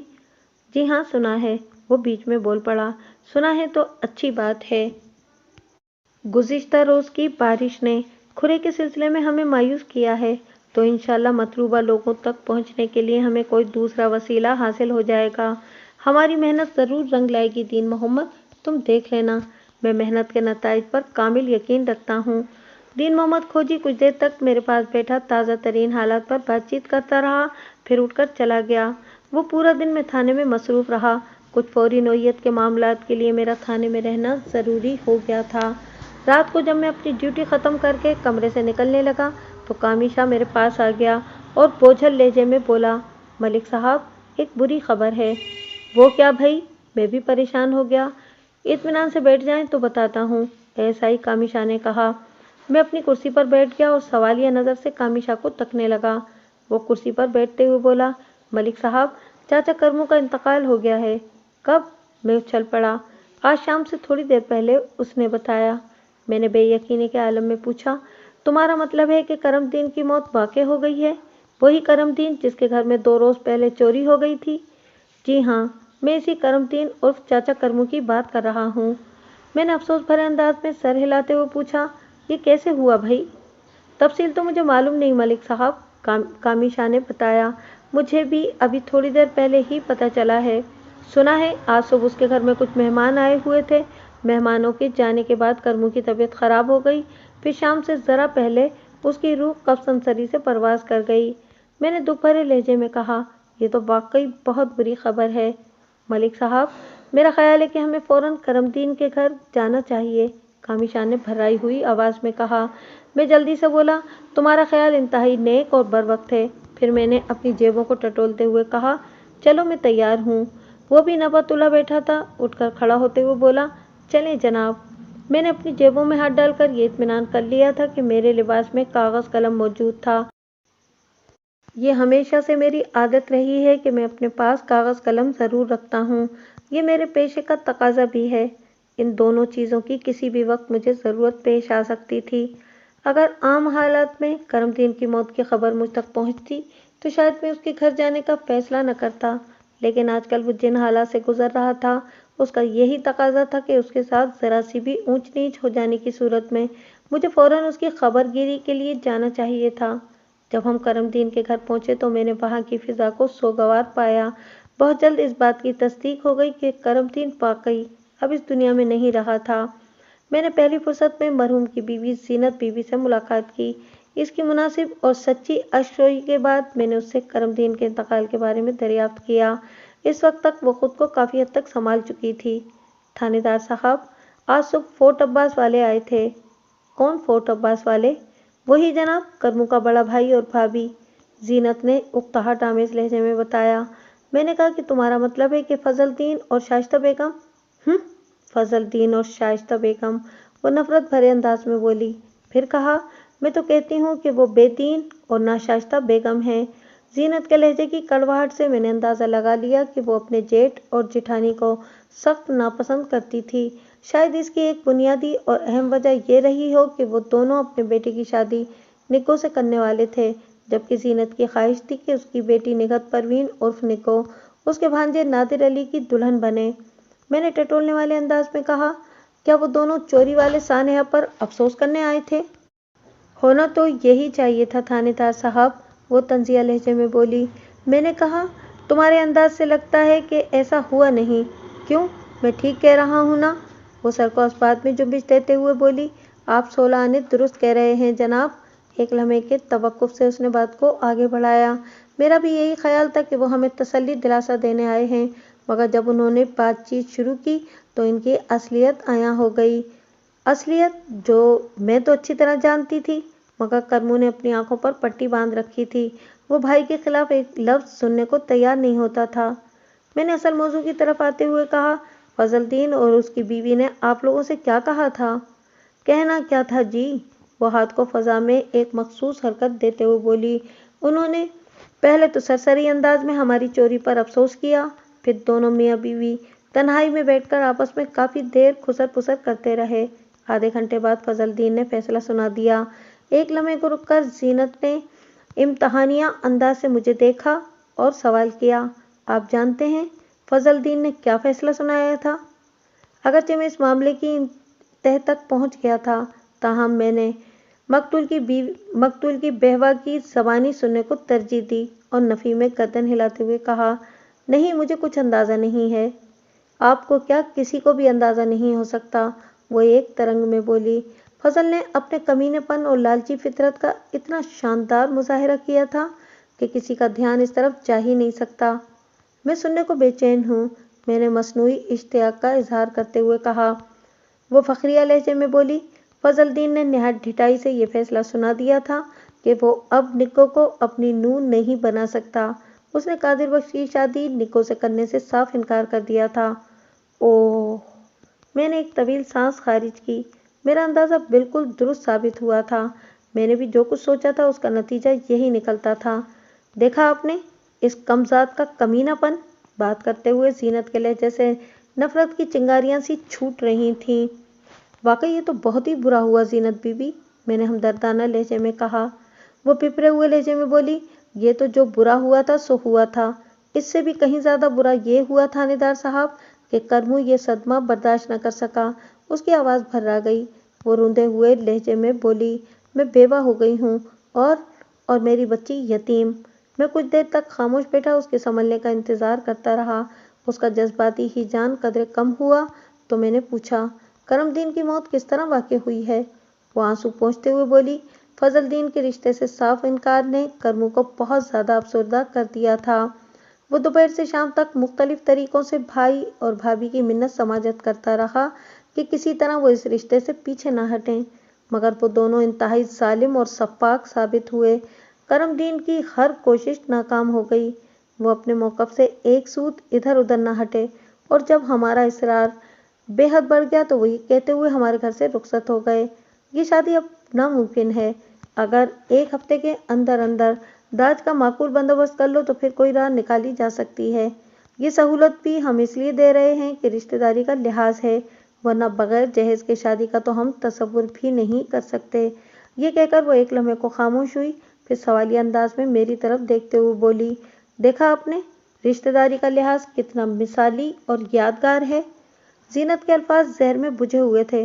वो जो कहानी सुना रही थी, अगर सब कुछ वैसे ही हुआ था तो ये निहायत ही अफसोसनाक वाक़या था। मैंने पूछा, इनके जाने के बाद क्या हुआ था? करमदीन एक चरपाई पर ढह गया था जनाब, जीनत ने बताया। मैं और निको इसकी खबरगिरी में लग गईं। वो अपने सीने में दर्द की शिकायत कर रहा था। कुछ देर तक सीने को दबाता रहा और फिर उसके हाथों में हरकत न रही। वो बेजान हो गए थे। हमने करमदीन को टटोल कर देखा और धाड़े मारकर रोने लगे। उसके सिर्फ हाथ ही नहीं बल्कि पूरा जिस्म बेजान हो चुका था। वो जहरीले जानवरों ने اس کی جان نکال دی تھی۔ میں نے پوچھا کہ تمہارا اشارہ فضل دین اور اس کی بیوی کی طرف ہے؟ جی ہاں، وہ نفرت آمیز لہجے میں بولی، خاص طور پر شائستہ کی طرف۔ وہ کیوں زینت؟ وہ اس لیے کہ وہی منوس پھاپا کٹنی ہے، اپنی دیور کی قاتل ہے۔ اس کے جواب نے مجھے چونکا دیا۔ میں نے استفسار کیا، وہ کرم دین کی قاتل کس طرح ہے؟ زینت نے سلگتے ہوئے انداز میں جواب دیا، تھانے دار صاحب، سچی بات تو یہ ہے کہ شائستہ اپنے بیٹے قادر بخش کی شادی اپنی بھتیجی رضوانہ سے کرنا چاہتی تھی، مگر فضل دین نے اس کی مخالفت کرتے ہوئے ہمارے گھر میں اپنے بیٹے کا رشتہ طے کر دیا۔ اس فیصلے سے شائستہ کو بہت مرچیں لگیں اور وہ اس رشتے کو ختم کرنے کی تگ و دو میں لگ گئی۔ شائستہ کا بھائی فرید احمد صاحب حیثیت آدمی ہے، وہ اپنی بیٹی رضوانہ کو داج میں بہت کچھ دے سکتا ہے۔ یہ دونوں میاں بیوی بنیادی طور پر لالچی اور خود غرض ہیں۔ اسی وجہ سے فضل دین نے نکو کے رشتے کے لیے 15 تولے سونے کے زیورات کی شرط لگا دی تھی، جو کرم دین نے بڑے بھائی کا منہ دیکھتے ہوئے فوراً تسلیم کر لی۔ لیکن جسٹی ٹنک کی چوری کے بعد تو ہمارے حالات یکسر بدل چکے ہیں۔ انہی حالات کی مار مارتے ہوئے فضل دین اور شائستہ نے نکو کا رشتہ ختم کر دیا ہے۔ وہ ایک دو لمحے سانس لینے کے لیے رکی، پھر بات جاری رکھتے ہوئے بولی، تھانے دار صاحب، میں یہ بات پورے وثوق سے کہہ رہی ہوں کہ فضل نے اپنی بیوی کے دباؤ میں آ کر نکو کا رشتہ ختم کیا ہے، کیونکہ ایک دو موقع پر آج بھی شائستہ نے رضوانہ کا ذکر کیا تھا اور اپنے بھائی کی امارت وغیرہ کا بھی تذکرہ کیا تھا۔ تمہاری باتوں سے تو لگتا ہے کہ شائستہ قادر بخش کی شادی اب اپنی بھتیجی رضوانہ ہی سے کرے گی، میں نے سوالیہ انداز میں کہا۔ اس نے اس بات میں جواب دیا، بالکل بالکل ایسا ہی ہوگا، میں نے کہا، اور اب تو اس بات کے بھی امکانات پیدا ہو گئے ہیں کہ نکو کی شادی تمہارے بھانجے نادر علی سے ہو جائے۔ یہ تو بات کی بات ہے تھانے دار صاحب، وہ نظریں چراتے ہوئے بولی، ابھی تو گھر میں کرم دین کی لاش پڑی ہے، اس کی تجہیز و تکفین کے بعد دیکھا جائے گا۔ ایک لمحے کے توقف سے اس نے چھت کی جانب دیکھتے ہوئے فلسفیانہ انداز میں کہا، تھانے دار صاحب، شادی بیاہ تو نصیب سے ہوتے ہیں، میری دھی نکو کا نصیب جہاں لکھا ہوگا اس کی شادی وہیں ہوگی، آپ اس کے لیے دعا کریں۔ ضرور ضرور، میں نے پورے خلوص سے کہا، نکو میری بیٹی ایسی ہے، میری دعا ہے کہ اللہ اس کا نصیب اچھا کرے اور بہت اچھا اس کو بر دے۔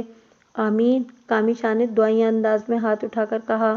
میں اٹھ کر کھڑا ہو گیا اور زینت کو مخاطب کرتے ہوئے کہا، میں ایک بار پھر معذرت چاہوں گا کہ اس اندھوناک موقع پر ہم نے تم سے پوچھ پرتیت کی ہے، اللہ تمہیں صبر دے۔ پھر میں نے نکہت پروین کے سر پر ہاتھ پھیرتے ہوئے کہا، بیٹی صبر کرو، میں تمہارے باپ کو واپس تو نہیں لا سکتا، لیکن میں تم سے وعدہ کرتا ہوں کہ تمہارے داج کا سامان بازیاب کرنے اور اس کو چرانے والے شخص کو قرار واقعی سزا دلوانے کے لیے اپنی بہترین صلاحیتیں صرف کر دوں گا۔ نکو منہ سے کچھ نہ بولی، اس کی خاموش آنکھوں کے گھائل گوشوں نے دو موٹے موٹے آنسو اگل دیے جو دھیرے سے اس کے گالوں پر پھسل گئے۔ یہ ایک یتیم لڑکی کی وہ فریاد تھی جو عرش کو جھنجھوڑنے کی صلاحیت سے مالا مال ہوتی ہے۔ میرا دل بھر آیا، میں نے گردن جھکا کر نکو کے سر پر پیار کیا تو اس کے ضبط کا بندھن ٹوٹ گیا، وہ سسک پڑی، اور اس سسک میں اتنا درد تھا کہ ایک مضبوط چٹان کو بھی ریزہ ریزہ کر سکتا تھا۔ میں شفقت بھرے ہاتھ سے اس کا سر سہلانے لگا۔ تھوڑی دیر بعد اس کی جان لیوا سسکیاں دم توڑ گئیں تو میں نے کہا کہ اگر کسی قسم کی میری مدد کی ضرورت ہو تو بلا تکلف بتاؤ۔ بس جی، آپ ہمارے لیے دعا کریں، وہ سنجیدگی سے بولی۔ وہ تو میں ضرور کروں گا، میں نے تہہ دل سے کہا۔ ہم بوجھل قدموں اور بجھے دلوں کے ساتھ واپس تھانے آ گئے۔ آنے والے 4-5 روز میں کوئی پیش رفت نہ ہوئی۔ کرم دین مرحوم کے گھر ہونے والی چوری کے بارے میں کوئی امید افزا خبر ملی اور نہ ہی بوٹا ڈنگر چور کے سراغ کی اطلاع مجھ تک پہنچی۔ چنانچہ اس سلسلے میں میں نے اپنی سرگرمیوں کو تیز تر کر دیا۔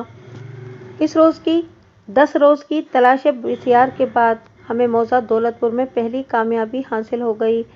ہم مقتول نامعلوم کا سراغ لگانے میں کامیاب ہو گئے تھے۔ وہ نوجوان مقتول موضع دولت پور ہی کا باسی تھا۔ اس کی لاش کی تصویریں اور مکمل حلیہ ہمارے پاس موجود تھا، لہٰذا ہمیں زیادہ دقت کا سامنا نہیں کرنا پڑا۔ بدنصیب نوجوان مقتول اب نامعلوم نہیں رہا تھا، اس کا نام صفدر علی تھا اور وہ گاؤں کے موچی خوشی محمد کا بیٹا تھا۔ ہم پوچھتے پاچھتے خوشی محمد کے گھر پہنچ گئے۔ وہ دوپہر کا وقت تھا اور خوشی محمد کھانا کھانے گھر آیا ہوا تھا۔ ہماری دستک کے جواب میں ایک نومر لڑکی نے دروازہ کھولا اور سوالیہ نظر سے ہمیں دیکھنے لگی۔ ہم اس وقت سادہ لباس میں تھے، اس لیے لڑکی نے کسی غیر معمولی رد عمل کا مظاہرہ نہیں کیا۔ اس لڑکی کی عمر 11-12 سال رہی ہوگی۔ میں نے نرم لہجے میں پوچھا، بیٹی ہم تمہارے باپ سے ملنے آئے ہیں، خوشی محمد کو باہر بھیجو۔ کون ہے رجو؟ گھر کے اندرونی حصے سے کسی نے پوچھا۔ آواز مردانہ تھی، لہٰذا وہ خوشی محمد ہی ہو سکتا تھا۔ لڑکی کو رجو کہہ کر مخاطب کیا گیا تھا، جس کا واضح مطلب یہی تھا کہ اس کا نام رضیہ ہوگا، اور بعد میں اس کی تصدیق بھی ہو گئی۔ رجو نے کہا، ابا پرونے آئے ہیں تم سے ملنے کے لیے۔ کون ہیں یہ پرونے؟ خوشی محمد نے کہا، انہیں اندر لے آؤ۔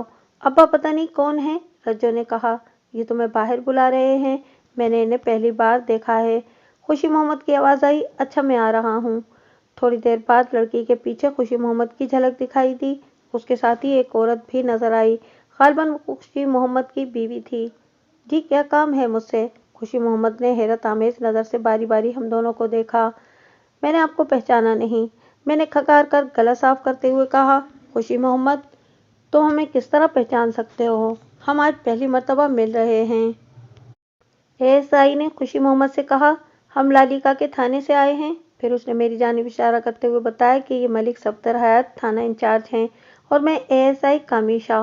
اوہ، پولیس! خوشی محمد نے طویل فکر آمیز سانس خارج کرتے ہوئے کہا۔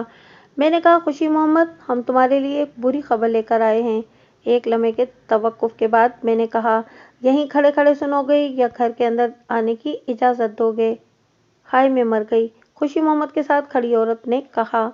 خوشی محمد راستے سے ہٹتے ہوئے بولا، آ جائیں اندر، میں اتنے دکھ اٹھا چکا ہوں کہ بڑی سے بڑی بری خبر بھی نہ صرف سن سکتا ہوں بلکہ اسے برداشت بھی کر سکتا ہوں۔ 1 منٹ بعد ہم خوشی محمد کی بیٹھک میں بیٹھے ہوئے تھے۔ خوشی محمد کی بیوی کا نام فردوس بیگم تھا۔ اس کی بے قراری دیدنی تھی۔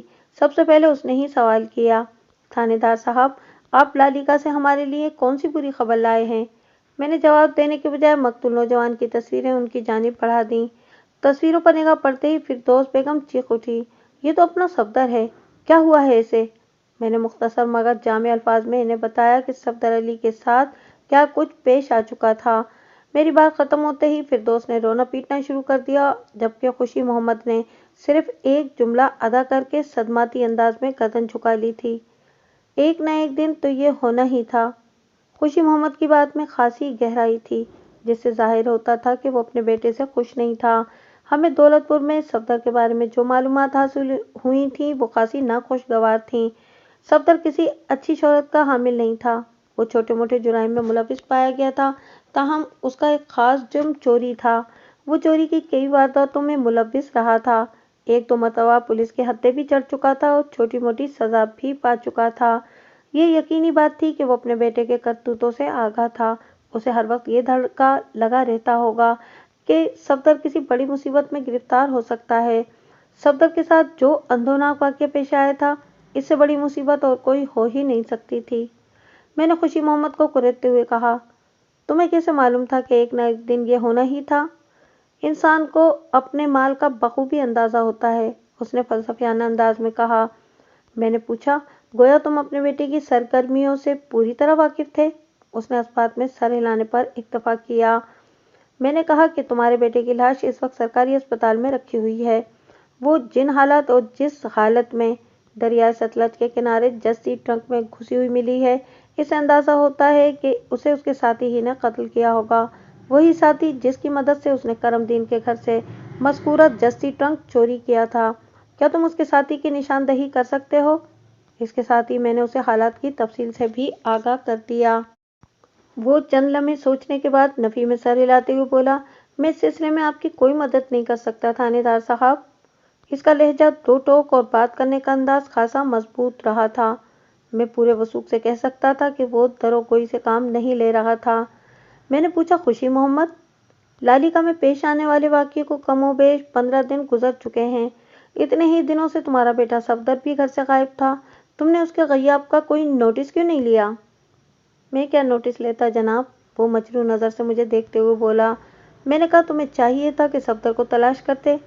میں اسے کہاں تلاش کرتا، وہ سادگی سے بولا، پہلے بھی وہ 2-2 4-4 دن کے لیے گھر سے غائب ہو جاتا ہے اور خود ہی واپس بھی آ جاتا ہے۔ میں نے سوچا کہ اس مرتبہ بھی وہ خود ہی آ جائے گا اور खुशी मोहम्मद, मैंने उसकी बात काटते हुए कहा, 2-4 दिन और पूरे 15 दिन में बहुत फर्क होता है। तुम तो इत्मीनान से हाथ पर हाथ रख के बैठे थे। वो बेचारगी से बोला, मैं और कर भी क्या सकता हूँ जनाब, सफदर मेरी सुनता ही कब था। मैंने एक तरह से इससे कहते ताल्लुक कर लिया था। मैंने एक मजबूर और बेकस बाप से सवाल किया, खुशी मोहम्मद, ठीक है कि तुम अपने बिगड़े हुए बेटे के मामलात में ज़्यादा दिलचस्पी नहीं लेते थे, मगर तुम्हें यह तो मालूम ही होगा कि इसका ज़्यादा उठना बैठना किन लोगों में था। मैं उसके काले करतूतों से ज़्यादा वास्ता नहीं रखता था जनाब, खुशी मोहम्मद ने दुखी लहजे में कहा, मगर इतना ज़रूर जानता हूँ कि सफदर का ज़्यादा मेल ताल मंसूरे से था। ये मंसूरा कौन है खुशी मोहम्मद, मैंने पूछा। वो बेजारी से बोला, सफदर ही की तरह का एक औबाज शख्स है जनाब। मंसूरे से कहाँ मुलाकात हो सकती है। खुशी मोहम्मद ने मंसूरे के घर का पता बताया और कहा, मुझे नहीं यकीन कि वो आपको घर पर मिल जाएगा। वो इधर उधर आवारा घूमता रहता है। इधर उधर कहाँ, ये तो आपको पूछ पाछ कर खुद ही पता चलाना होगा, उसने कहा। मंसूर बहुत ही कमीना फितरत और सलील बज़ात आदमी है। सफदर को बिगाड़ने में भी उसी का हाथ है। मैं खुशी मोहम्मद और उसके अहले खाना के लिए एक अंधोनाक और दिल खराश खबर लेकर आया था। ये ऐसा मौका नहीं था कि मैं अपने सवालात से इन्हें मजीद जिज करता। मैंने खुशी मोहम्मद को सफदर की लाश हासिल करने का तरीक़ाकार बताया और 2-4 हमदर्दी के कलामात अदा करके उसके घर से निकल आया। कामी शाह ने मुझसे पूछा, मलिक साहब, मंसूरे को किस तरह तलाश किया जाए। मैंने कहा, पहले तो यहाँ से सीधे इसके घर चलते हैं। अगर वो खुशी मोहम्मद के अंदाजे के मुताबिक घर पर ना मिलेगा तो फिर कुछ और सोचेंगे। आधे घंटे के बाद खुशी मोहम्मद का अंदाजा दुरुस्त साबित हो गया। अब क्या करें मलिक साहब, कामी शाह ने सवाल किया। मैंने जवाब दिया कि अब हम चौधरी निज़ामुद्दीन के पास चलते हैं। चौधरी निज़ामुद्दीन, कामी शाह के लहजे में हैरत थी। ये कौन सी शख्सियत है मलिक साहब। मैंने अपनी ज़ाती मालूमात की रोशनी में बताया, चौधरी निज़ामुद्दीन मौजा दौलतपुर का एक बाअसर शख्स है। वो चौधरियों के ख़ानदान से ताल्लुक़ नहीं रखता, ताहम उसे हर किस्म के मामलात में टांग फंसाने का शौक़ है। इसलिए भी लोग उसे चौधरी कहकर पुकारते हैं। नाम तो उसका निज़ामुद्दीन है, मगर चौधरी निज़ामुद्दीन मशहूर हो गया है और वह खासा चलता पुर्जा किस्म का इंसान है। मेरी फराहम करदा मालूमात ने कामी शाह को वर्ता हैरत में डाल दिया। वो जोशीले लहजे में बोला, मलिक साहब, आपकी मालूमात तो लालिका से बाहर भी बहुत दूर तक फैली हुई हैं। मालूमात रखना पड़ती हैं छोटे शाह जी, मैंने ठहरे हुए लहजे में कहा। कामी शाह ने पूछा, क्या चौधरी निज़ामुद्दीन मंसूरे के बारे में जानता होगा। मुझे तो पूरा यकीन है, मैंने कहा, इससे मिलकर देख लेते हैं। 15 मिनट बाद हम चौधरी निज़ामुद्दीन की कुशादा बैठक में बराए जमान थे। निज़ामुद्दीन गायबाना तौर पर मुझसे मुतारिफ था, ताहम आज पहली मरतबा हम बिलमुशाफा मुलाकात कर रहे थे। रस्मी अलग सलग के बाद चौधरी निज़ामुद्दीन ने हमारी खातिर तवाज़ो के लिए अहकामात जारी करने शुरू कर दिए और हमारे हज़ार मना करने के बावजूद भी वो पास न आया और पहले इसने हमें ठंडा पिलवाया, फिर बाकायदा खाने के लिए ज़िद करने लगा। मैंने कहा, चौधरी साहब, खाने का तकल्लुफ़ रहने दें। हम एक छोटे से काम के लिए आपके पास आए हैं, वही हो जाए तो बड़ी बात है। काम छोटा हो या बड़ा, मैं इसे करने की हर मुमकिन कोशिश करूँगा मलिक साहब, वो सीने पर हाथ मारते हुए बोला। मैं आपकी फ़र्ज़ शनासी और दयानतदारी को बड़ी तफसील से जानता हूँ और ऐसे लोगों की मदद करके मुझे बहुत ज़्यादा खुशी होती है। इसके बेहद इसरार पर हमें हथियार डालना पड़े, किसी के सच्चे खुलूस को ठुकराना भी गुनाह होता है। खाने के दौरान में हमने चौधरी निज़ामुद्दीन को अपनी आमद की ग़र्ज़ व ग़ायत से आगाह किया। वो मकतूल सफदर अली और उसके यार ग़ार मंसूरे को बड़ी अच्छी तरह जानता था। सफदर अली के हसरतनाक अंजाम पर उसने गहरे तासुब का इजहार करते हुए कहा, मलिक साहब, पता नहीं आजकल के नौजवानों को क्या हो गया है, तामीर के कामों में तो इनका ध्यान ही नहीं लगता। बहरहाल सफदर के साथ बहुत बुरा हुआ। मैंने कहा, सफदर के साथ तो बुरा होना ही था चौधरी साहब। तारीख राहों का मुसाफिर रोशनी की मंजिल तक कैसे पहुंच सकता है। आप ठीक कहते हैं मलिक साहब, चौधरी निज़ामुद्दीन ने तायीद की। मैंने कहा, चौधरी साहब, सारी बात तो हमने आपको बता ही दी है। अब ये फरमाएं कि मंसूरे से मुलाकात किस तरह होगी। सफदर के बाप ने बताया है कि मंसूरे के साथ सफदर के गहरे रवाबित थे और वही शख्स सफदर को बिगाड़ने वाला भी है। सफदर के बाप का ख्याल भी ठीक ही है। निज़ामुद्दीन इस्पात में सर हिलाते हुए बोला, मंसूरा बड़ा बदकुमाश आदमी है। मैं इस बदकुमाश से फौरन मिलना चाहता हूँ। निजाम दीन बोला, आप मुझे सिर्फ 1 घंटा दे दें, अगर मंसूरा दौलतपुर में हुआ तो मैं इसे आपके सामने पेश कर दूंगा। भाई 1 घंटा तो बहुत ज़्यादा है, मैंने कहा। चौधरी निजामुद्दीन ने कहा कि जनाब, ये वक्त तो मैं एहतियातन ले रहा हूँ इसे ढूंढने के लिए, ये भी मुमकिन है कि वो 10 मिनट ही में दस्तयाब हो जाए। चलो ठीक है भाई, मैंने फैसला कुन लहजे में कहा, हम 1 घंटा इंतज़ार कर लेंगे। फिर वो हमसे इजाज़त लेकर थोड़ी देर के लिए घर से बाहर चला गया। चौधरी निजामुद्दीन की वापसी आधे घंटे बाद हुई थी और हौसला अफजा खबर ये थी कि वो खाली हाथ नहीं आया था। हमारा मतलूबा बंदा मंजूर उसके साथ था। मलिक साहब, अगर 5 मिनट भी देर हो जाती तो मंजूर ने हाथ से निकल जाना था, चौधरी निजामुद्दीन ने तेज लहजे में कहा। ये अल्लाह का बंदा मंडी चिश्तियाँ जाने के लिए बस में सवार होने ही वाला था। क्या ये अल्लाह का बंदा खैर से मंडी चिश्तियाँ जा रहा था? मैंने पूछा। जी हाँ, ये वहाँ से खैर खैरियत ही से जा रहा था। क्या आपने इसे हमारी आमद के मकसद से आगाह किया है? निजामुद्दीन ने जवाब दिया कि बड़ी तफसील से जनाब, और मुझे खुशी है कि आपके लिए खासी गर्मा गर्म खबरें हैं। वो क्या भाई? मैं सीधा होकर बैठ गया। चौधरी निजामुद्दीन ने कहा कि आप खुद ही इससे सवाल जवाब कर लें, मैं ज़रा ठंडे वगैरह का इंतज़ाम करता हूँ। फिर वो बैठक से उठकर घर के अंदरूनी हिस्से में चला गया। मैं मंजूरे की जानिब मुतवज्जा हो गया। वो 25-26 साल का एक मजबूत काठी वाला शख्स था। इसने खासी गुंजान मूछें रख छोड़ी थीं। चौधरी निजामुद्दीन इसे हमारे बारे में काफ़ी कुछ बता चुका था, ताहम मैंने फिर भी इसे सूरत हाल से आगाह करना ज़रूरी समझा।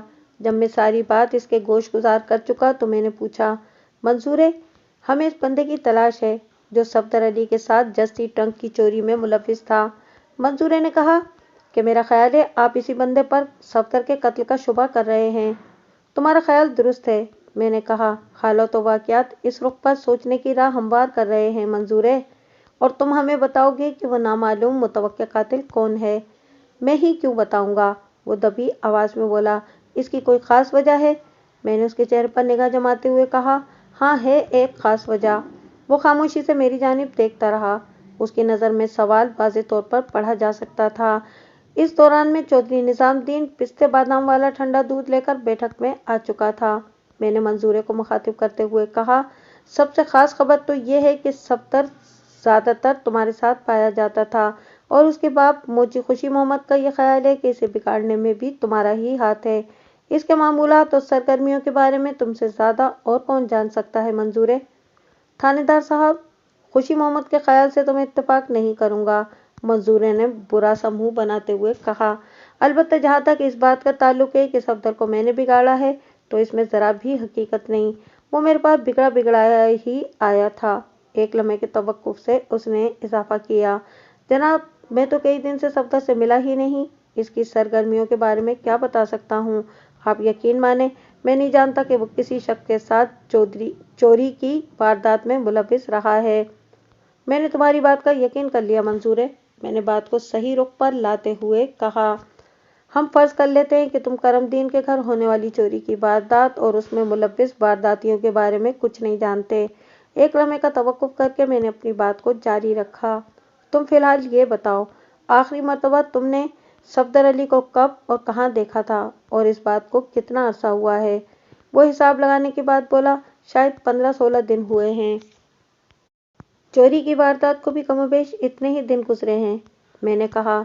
तुम दोनों की आखिरी मुलाकात कहाँ हुई थी, अब ये भी बता दो।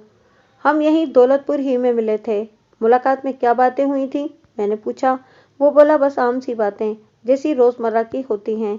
मैंने सवाल किया, उसने तुम्हें अपने किसी खास प्रोग्राम से आगाह किया था? मंसूर ने नफ़ी में जवाब दिया।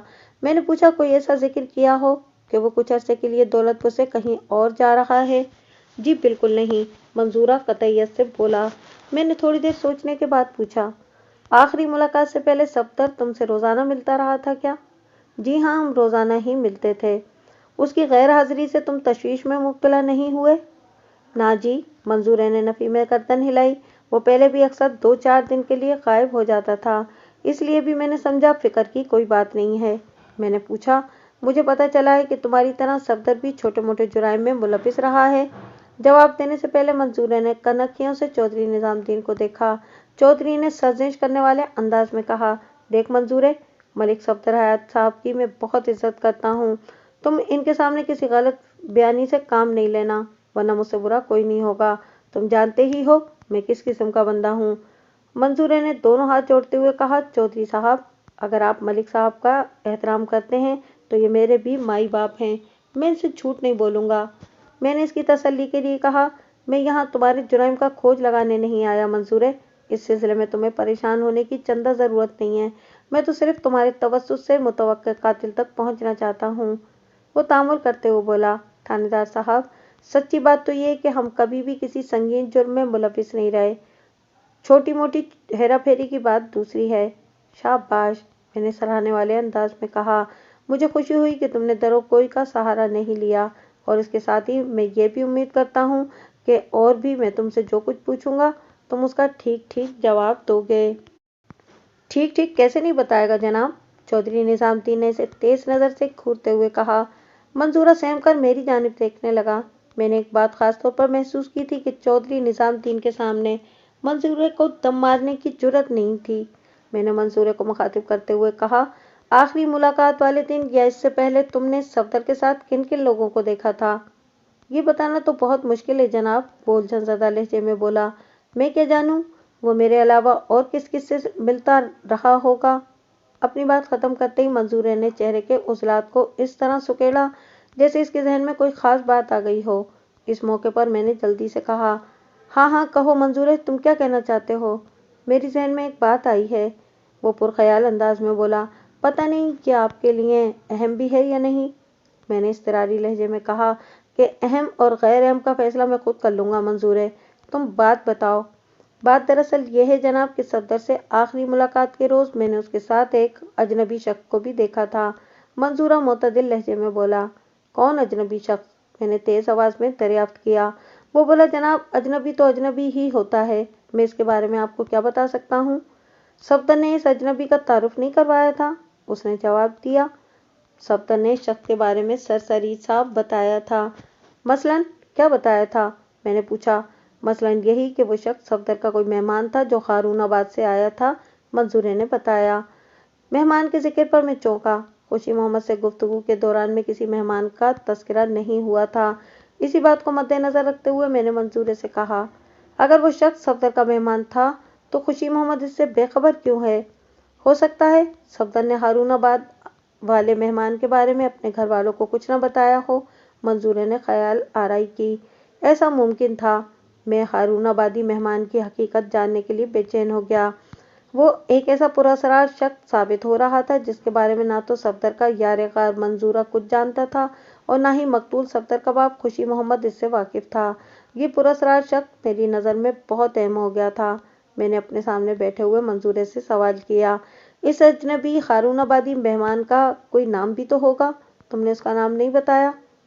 ना सफदर ने मुझे बताया और ना ही मैं आपको बता सकता हूँ, मंसूरे ने कहा। वैसे आपकी ये बात ठीक ही है कि इसका कोई ना कोई नाम ज़रूर होगा, मैंने कहा। मैं इसे भी ढूंढ लूँगा और उसका नाम भी जान लूँगा, लेकिन तुम सिर्फ इतना करो कि इस मेहमान का तफसीली हुलिया मुझे बता दो। एक लम्हे के तवक्कुफ से मैंने पूछा, अब ये तो नहीं कहोगे ना कि तुम्हें उसका हुलिया भी याद नहीं? मंसूरा अपना सीना ठोकते हुए बोला, थानेदार साहब, अल्लाह के फजल से मेरा मुशाहिदा और ख्वाबसात दोनों बहुत ताकतवर हैं, और इसकी वजह यह है कि मैं बरकत पहलवान की हिदायत के मुताबिक पिछले 5 साल से नहायत पाबंदी के साथ देसी बादाम इस्तेमाल कर रहा हूँ। इसके बाद वो 10-15 मिनट तक बादामों के मुख्तलिफ तरीका इस्तेमाल के बारे में हमें बताता रहा। जब इसकी आलमाना गुफ्तगू ख़त्म हुई तो मैंने ज़ेर-ए-लब मुस्कुराते हुए कहा, अब ज़रा अजनबी मेहमान का हुलिया नोट करवा दो। मैं अपनी जेब से कलम और नोटबुक पहले ही निकाल चुका था। मंसूरे ने चंद लम्हे सोचा, फिर बोलना शुरू कर दिया। अजनबी मेहमान का कद ज़्यादा नहीं था, 5 फीट 3-4 इंच होगा। घुंघरियाले बाल, उम्र यही कोई 22-24 साल, रंग सांवला, दाएं आंख के नीचे एक 1.5 इंच जख्म का निशान, महिवाल टाइप मूछें। और वो जहन पर जोर देने के बाद बोला, और इसके एक हाथ की उंगली में चांदी की अंगूठी थी जिसमें कमीज के बटन जितना फिरोजा जड़ा हुआ था। कौन से हाथ की उंगली में अंगूठी थी? मैंने सवाल किया। वो खट से बोला, बाएं हाथ की उंगली में जनाब।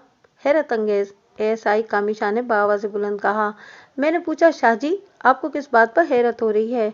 मंसूरे की याददाश्त और कुव्वत मुशाहिदा पर। हाँ भाई, बात तो हैरत ही की है, मैंने आम से लहजे में कहा, मगर शायद तुम एक बात भूल रहे हो। फिर मैंने खुद ही वजाहत कर दी। मंजूरा बता चुका है कि वो किसी पहलवान के मशवरे पर एक तवील अरसे से बादाम खा रहा है। मैंने कामिशा से कहा कि अब तुम्हारी हुनरमंदी का इम्तहान शुरू होने वाला है, चाहो तो तुम भी बादामों का इस्तेमाल शुरू कर दो। मेरी हुनरमंदी का इम्तहान? कामिशा ने कुछ न समझने वाले अंदाज में कहा। हाँ बरखुरदार, मैंने नोटबुक में दर्ज अजनबी मेहमान के हुलिये की तफसील का जायजा लेते हुए कहा। वापस लाली का जाकर तुमने इस हुलिये का स्केच बनाना है। मैं भी तो देखूं कि आर्ट में तुम किस मकाम पर खड़े हो। जब बात कामिशा की समझ में आ गई तो खुशदिली से बोला, जरूर मलिक साहब, मैं इस इम्तहान के लिए पूरी तरह तैयार हूँ। मजीद आधा घंटा दौलतपुर में रुकने के बाद हम वापस आ गए। दूसरे रोज कामिशा अपने काम में मसरूफ हो गया। 6 घंटे की मेहनत शाकिया के बाद वो 8 ज़रब 10 इंच का एक खाका तैयार करने में कामयाब हो गया। मैंने नोटबुक में दर्ज मेहमान के हुलिये की जुजियात से कलमी खाके का मवाजना किया तो कामिशा के फन का मोतरफ होना पड़ा। वो वाकई एक आर्टिस्ट था। मेरा ख्याल है कि अगर मंसूरे के मुशाहिदे और हाफजे ने उसे धोखा नहीं दिया था तो अजनबी मेहमान भी कामिशा के बनाए हुए स्केच को देखकर अशश कर उठता। मैं काफ़ी देर तक नामालूम मुतवक्के कातिल के स्केच को देखता रहा, फिर इसे मेज़ पर रख दिया और गहरी सोच में डूब गया।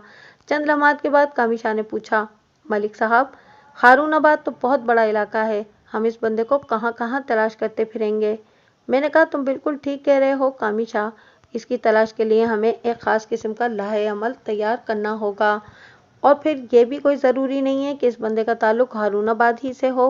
वो बोला, मुमकिन है मकतूल ने मंजूरे को टालने के लिए ये कह दिया हो। मैंने कहा, हाँ ऐसा हो सकता है। इसी वक्त मेरे जहन में एक ख्याल बिजली के कोंदे के मानिंद चमका।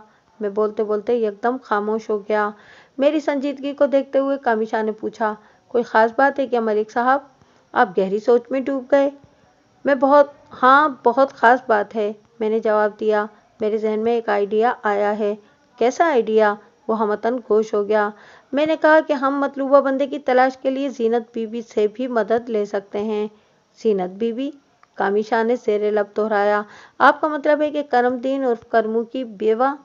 मैंने इस बात में जवाब दिया। उसने पूछा, जीनत हमारी क्या मदद कर सकती है मलिक साहब? मैंने समझाने वाले अंदाज में कहा कि देखो कामिशा, जीनत की बहन और बहनोई हारूनाबाद में रहते हैं, लिहाजा जीनत भी वहां आती जाती रहती होगी। मुमकिन है कि कोई सूरत ही निकल आए। कामिशा ने कहा कि ट्राई करने में कोई हर्ज नहीं है, मगर मुझे कामयाबी के ज़्यादा इम्कानात नज़र नहीं आ रहे। मैंने कहा, जीनत ने बताया था कि इसके बहन बहनोई हारूनाबाद के इलाके कोट हुजूर सिंह में रहते हैं। इस तलाश के सिलसिले में इनसे भी मिला जा सकता है। चलें कोशिश करते हैं, वो इत्तेफाक करते हुए बोला। असर से ज़रा पहले हम दोनों एक मरतबा फिर मरहूम करमदीन के घर में बैठे जीनत से गुफ्तशुनीद कर रहे थे। रस्मी अलेक सलेक के बाद जीनत ने पूछा, थानेदार साहब, हमारे ट्रंक का कुछ पता चला? मैं तुम्हारे मसरूका जस्ती ट्रंक को ढूंढने के लिए ही भाग दौड़ कर रहा हूँ जीनत, और इस सिलसिले में मुझे कुछ कामयाबी भी हुई है, मैंने गोलमोल अल्फाज में कहा। दरअसल मैं जीनत को अपनी कारकर्दगी के बारे में फ़िलहाल खुलकर बताना नहीं चाहता था। ये हमारा एक ख़ास तरीक़ाकार होता है। अपनी कोशिशों और उनके नताइज में हासिल होने वाली कीमती मालूमात को हम अपने तक ही महदूद रखते हैं।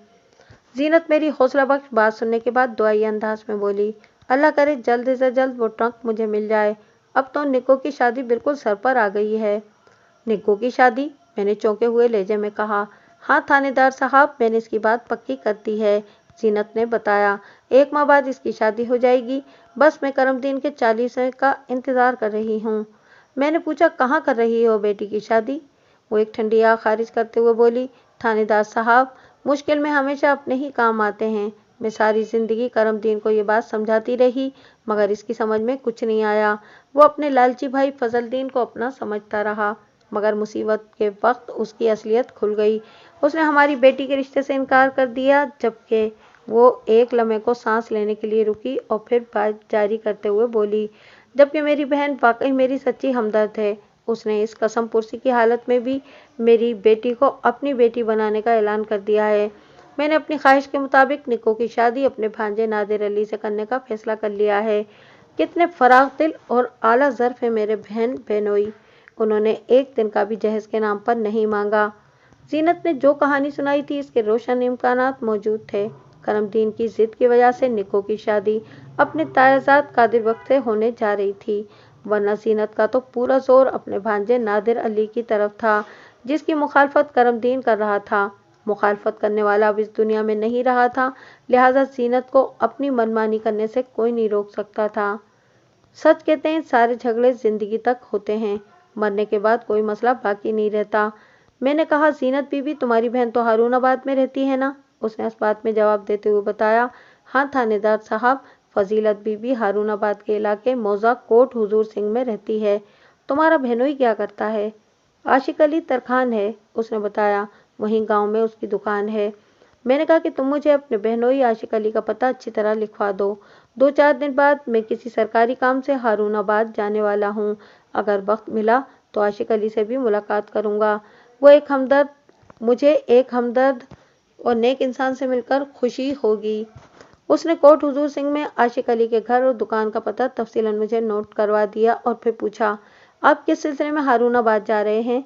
मैंने कहा, है एक महकमा जाती काम, एक बंदे का सुराग लगाना है। वो दिलचस्पी लेते हुए बोली, क्या किसी मुजरिम का सुराग लगाना है? हाँ, ऐसी ही बात है, मैंने कहा। दरअसल बात यह है कि मुझे एक कातिल की तलाश है। अब तक की तफ्तीश से ये बात सामने आई है कि कातिल का ताल्लुक हारूनाबाद से है। मैं इसी सिलसिले में वहाँ जा रहा हूँ। वो कानों को हाथ लगाते हुए बोली, जनाब, कोट हुजूर सिंह में तो सब अमन पसंद और सुलह पसंद लोग रहते हैं। मुझे नहीं उम्मीद कि आपका मतलूबा कातिल वहाँ मिल सकेगा। मैंने कहा, मैं तो पूरे हारूनाबाद को ही छानूंगा, कहीं ना कहीं तो कोई उसे जानने वाला मिल ही जाएगा। जीनत की दिलचस्पी गहरी हो गई। उसने गहरी संजीदगी से पूछा, आपको जिस आदमी की तलाश है थानेदार साहब, उसका नाम क्या है? उसका नाम अभी मालूम नहीं हो सका। फिर तो आपके लिए बड़ी मुश्किल हो जाएगी।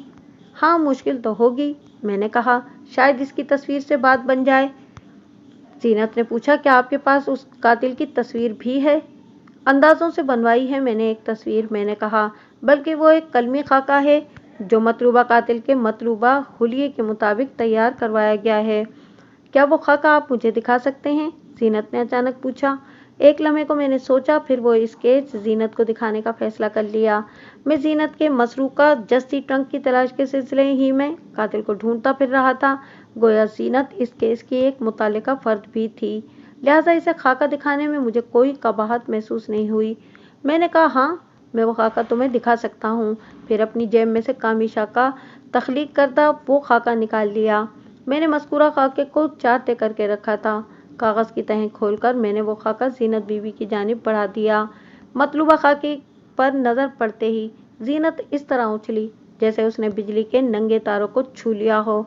मैंने तेजी से बदलते हुए उसके चेहरे के तासुरात से अंदाजा लगा लिया कि वो इस शख्स को बखूबी पहचान चुकी थी। मैंने कदरे सख्त लहजे में पूछा, तुम जानती हो इस शख्स को? वो नफी में गर्दन झटकते हुए बोली, नहीं, ये कातिल नहीं हो सकता। ये मेरे सवाल का जवाब नहीं है, मैंने तेज आवाज में कहा। ये शख्स कातिल है या शाहिद, ये फैसला करना मेरा काम है।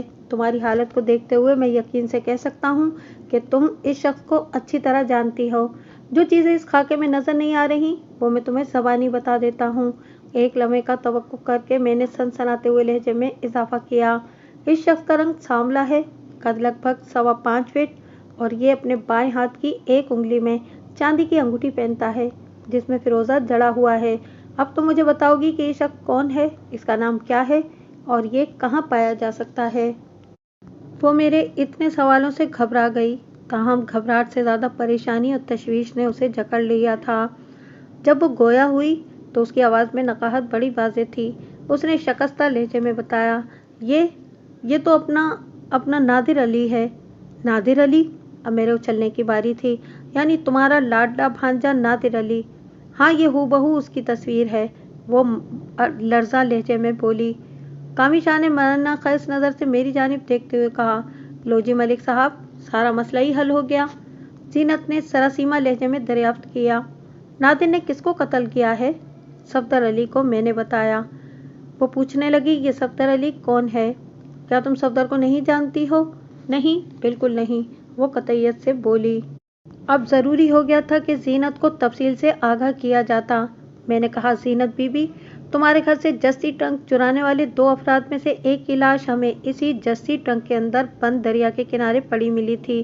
सफदर अली इसी मकतूल का नाम है। वो मौजा दौलतपुर का रहने वाला था। मगर मेरे भांजे नादिर अली का सफदर से क्या ताल्लुक है? मैंने कहा, बहुत गहरा ताल्लुक है। नादिर अली मकतूल सफदर का गहरा दोस्त था। जीनत के चेहरे पर उलझन आमेज हैरत के बादल मंडरा रहे थे। उसने बेयकीनी के अंदाज में पूछा, अगर सफदर से मेरे भांजे का याराना था तो नादिर अली ने उसे कत्ल क्यों किया? ये बात मेरी समझ में नहीं आ रही। तुम्हारे सवाल का जवाब तो नादिर अली ही दे सकता है। मैंने कहा, हाँ, इतना जान लो कि नादिर अली किसी बहुत बड़ी मुसीबत में गिरफ्तार होने वाला है। मुझे बड़ी हद तक शुबा है कि जस्ती ट्रंक की चोरी में सफदर का साथी नादिर अली ही था। वो शिद्दत से नफी में गर्दन झटकते हुए बोली, ये कैसे हो सकता है? नादिर अली को अपने मासी के घर में चोरी करने की क्या जरूरत थी? पहले सवाल की तरह तुम्हारे सवाल का जवाब भी नादिर अली ही देगा। मैंने कहा, हाय अल्लाह, ये क्या हो रहा है? वो आसमान की तरफ देखते हुए इल्तिजाई अंदाज में कराही, पहले हमारे घर से कीमती साजो सामान वाला ट्रंक चोरी हुआ, फिर निको का रिश्ता टूटा, और अब मेरे भांजे पर मुसीबत आन पड़ी है। एक लम्हे को रुककर वो मिन्नत आमेज लहजे में मुझसे कहने लगी, थानेदार साहब, आप यकीन करें, नादिर अली इस तरह का काम नहीं कर सकता। वो तो बड़ा बीबा बंदा है। आपको यकीनन कोई गलत फहमी हुई है। मैंने उठते हुए कहा, मैं किसी गलत फहमी या खुशफहमी में मुब्तला नहीं हूँ। हालात मुझे जिस रुख पर डाल रहे हैं मैं उधर ही जा रहा हूँ। अब हारूनाबाद में तुम्हारे भांजे से मुलाकात बहुत ज़रूरी हो गई है। पता नहीं मेरी निको की किस्मत इतनी ख़राब क्यों है। वो अपनी पेशानी को पीटती हुई बोली, पहले एक मर्तबा फिर इसकी शादी खटाई में पड़ने वाली है। इसी वक्त निखत परवीन उर्फ निको घर में दाखिल हुई। वो काफ़ी देर से अपनी किसी सहेली से मिलने दूसरी गली के घर गई हुई थी। मुझे उम्मीद थी कि जीनत ने निको को ताज़ा तरीन तकलीफ दे सूरत हाल से आगाह करना था। मैं इस जज्बाती और गमज़दा फिजा में नहीं रहना चाहता था, इसलिए कामिशा के साथ मरहूम करमदीन के घर से निकल आया। बाहर आकर कामिशा ने मुझसे पूछा, इस घर पर तो पे दर पे आफात नाजिल हो रही हैं मलिक साहब, आखिर इनका कसूर क्या है? मैंने सोच में डूबे हुए लहजे में कहा, अब बहुत कम वक्त बाकी रह गया है। कसूरवार और बेकसूर का फैसला होने ही वाला है। वैसे तुम्हारे इस ख्याल से मैं भी इत्तेफाक करता हूँ कि इस घर को किसी नामुराद की नजर बद लग गई है। अब हम थाने जा रहे हैं ना? कामिशा ने सवाल किया। मैंने जवाब दिया, हाँ, फिलहाल तो थाने जाना ही पड़ेगा। फिलहाल? मैं समझा नहीं। नादिर अली की गिरफ्तारी का बंदोबस्त करना है, मैंने कहा, और इसके लिए थाने जाना ज़रूरी है। कामिशा ने पूछा, तो क्या हम अभी हारूनाबाद की तरफ? हाँ, मैंने इसकी बात काटते हुए कहा, हमें फौरी तौर पर रवाना होना होगा। जीनत सूरत हाल की संगीनी से आगाह हो चुकी है। अगर वो हमसे पहले वहां पहुंच गई या किसी तरह इसने कोई इतला ही उधर पहुंचा दी तो हम हाथ मलते रह जाएंगे। नादिर अली हमारे हाथ से निकल जाएगा।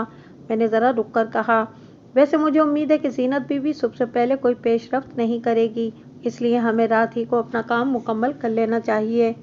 कामिशा ने भी मेरे मंसूबे से इत्तेफाक किया और हम थाने का चक्कर लगाने के बाद पहले भावल नगर रेलवे स्टेशन पहुंचे और फिर ट्रेन में बैठकर हारूनाबाद की जानिब रवाना हो गए। ये एक इत्तेफाक ही था कि जिस वक्त हम रेलवे स्टेशन पहुंचे एक ट्रेन हमारी मंजिल की तरफ जाने के लिए तैयार खड़ी थी। हारूनाबाद और भावल नगर के दरमियान सिर्फ एक छोटा सा स्टेशन था। ये मौजा दंगा बंगा का स्टॉप था। हारूनाबाद से आगे ट्रेन फकीरवाली से होते हुए फोर्ट अब्बास की जानिब चली जाती थी। जब हम हारूनाबाद के स्टेशन पर उतरे तो मगरिब की अजान हो रही थी। वो गर्मियों का मौसम और जुलाई का महीना था। दिन खासा तवील होता था। गुरूब आफ्ताब लगभग 7:15 साढ़े 7 बजे होता था। हमने स्टेशन से बाहर आकर एक सालिम टांगा किया और कोट हुजूर सिंह की जानिब रवाना हो गए। मौजा कोट हुजूर सिंह में दाखिल हों तो पहले आशिक तरखान की दुकान आती थी। इससे कुछ फासले पर उसका घर था। दुकान चूंकि बंद हो चुकी थी, इसलिए हमने टांगे से उतरकर उसके घर का रुख किया। टांगे वाले को हमने एहतियातन रोक लिया था। वहाँ किसी भी किस्म की इमरजेंसी पेश आ सकती थी। इस वक्त हम पुलिस की मुरवजा यूनिफॉर्म में थे और ये बताने की ज़रूरत नहीं है कि नादिर अली के घर का रुख करने से पहले मैंने इस इलाके से मुतालिका थाने में भरपूर एंट्री डाल दी थी। इस थाने के इंचार्ज ने अपना एक कांस्टेबल हमारे हमरा कर दिया था।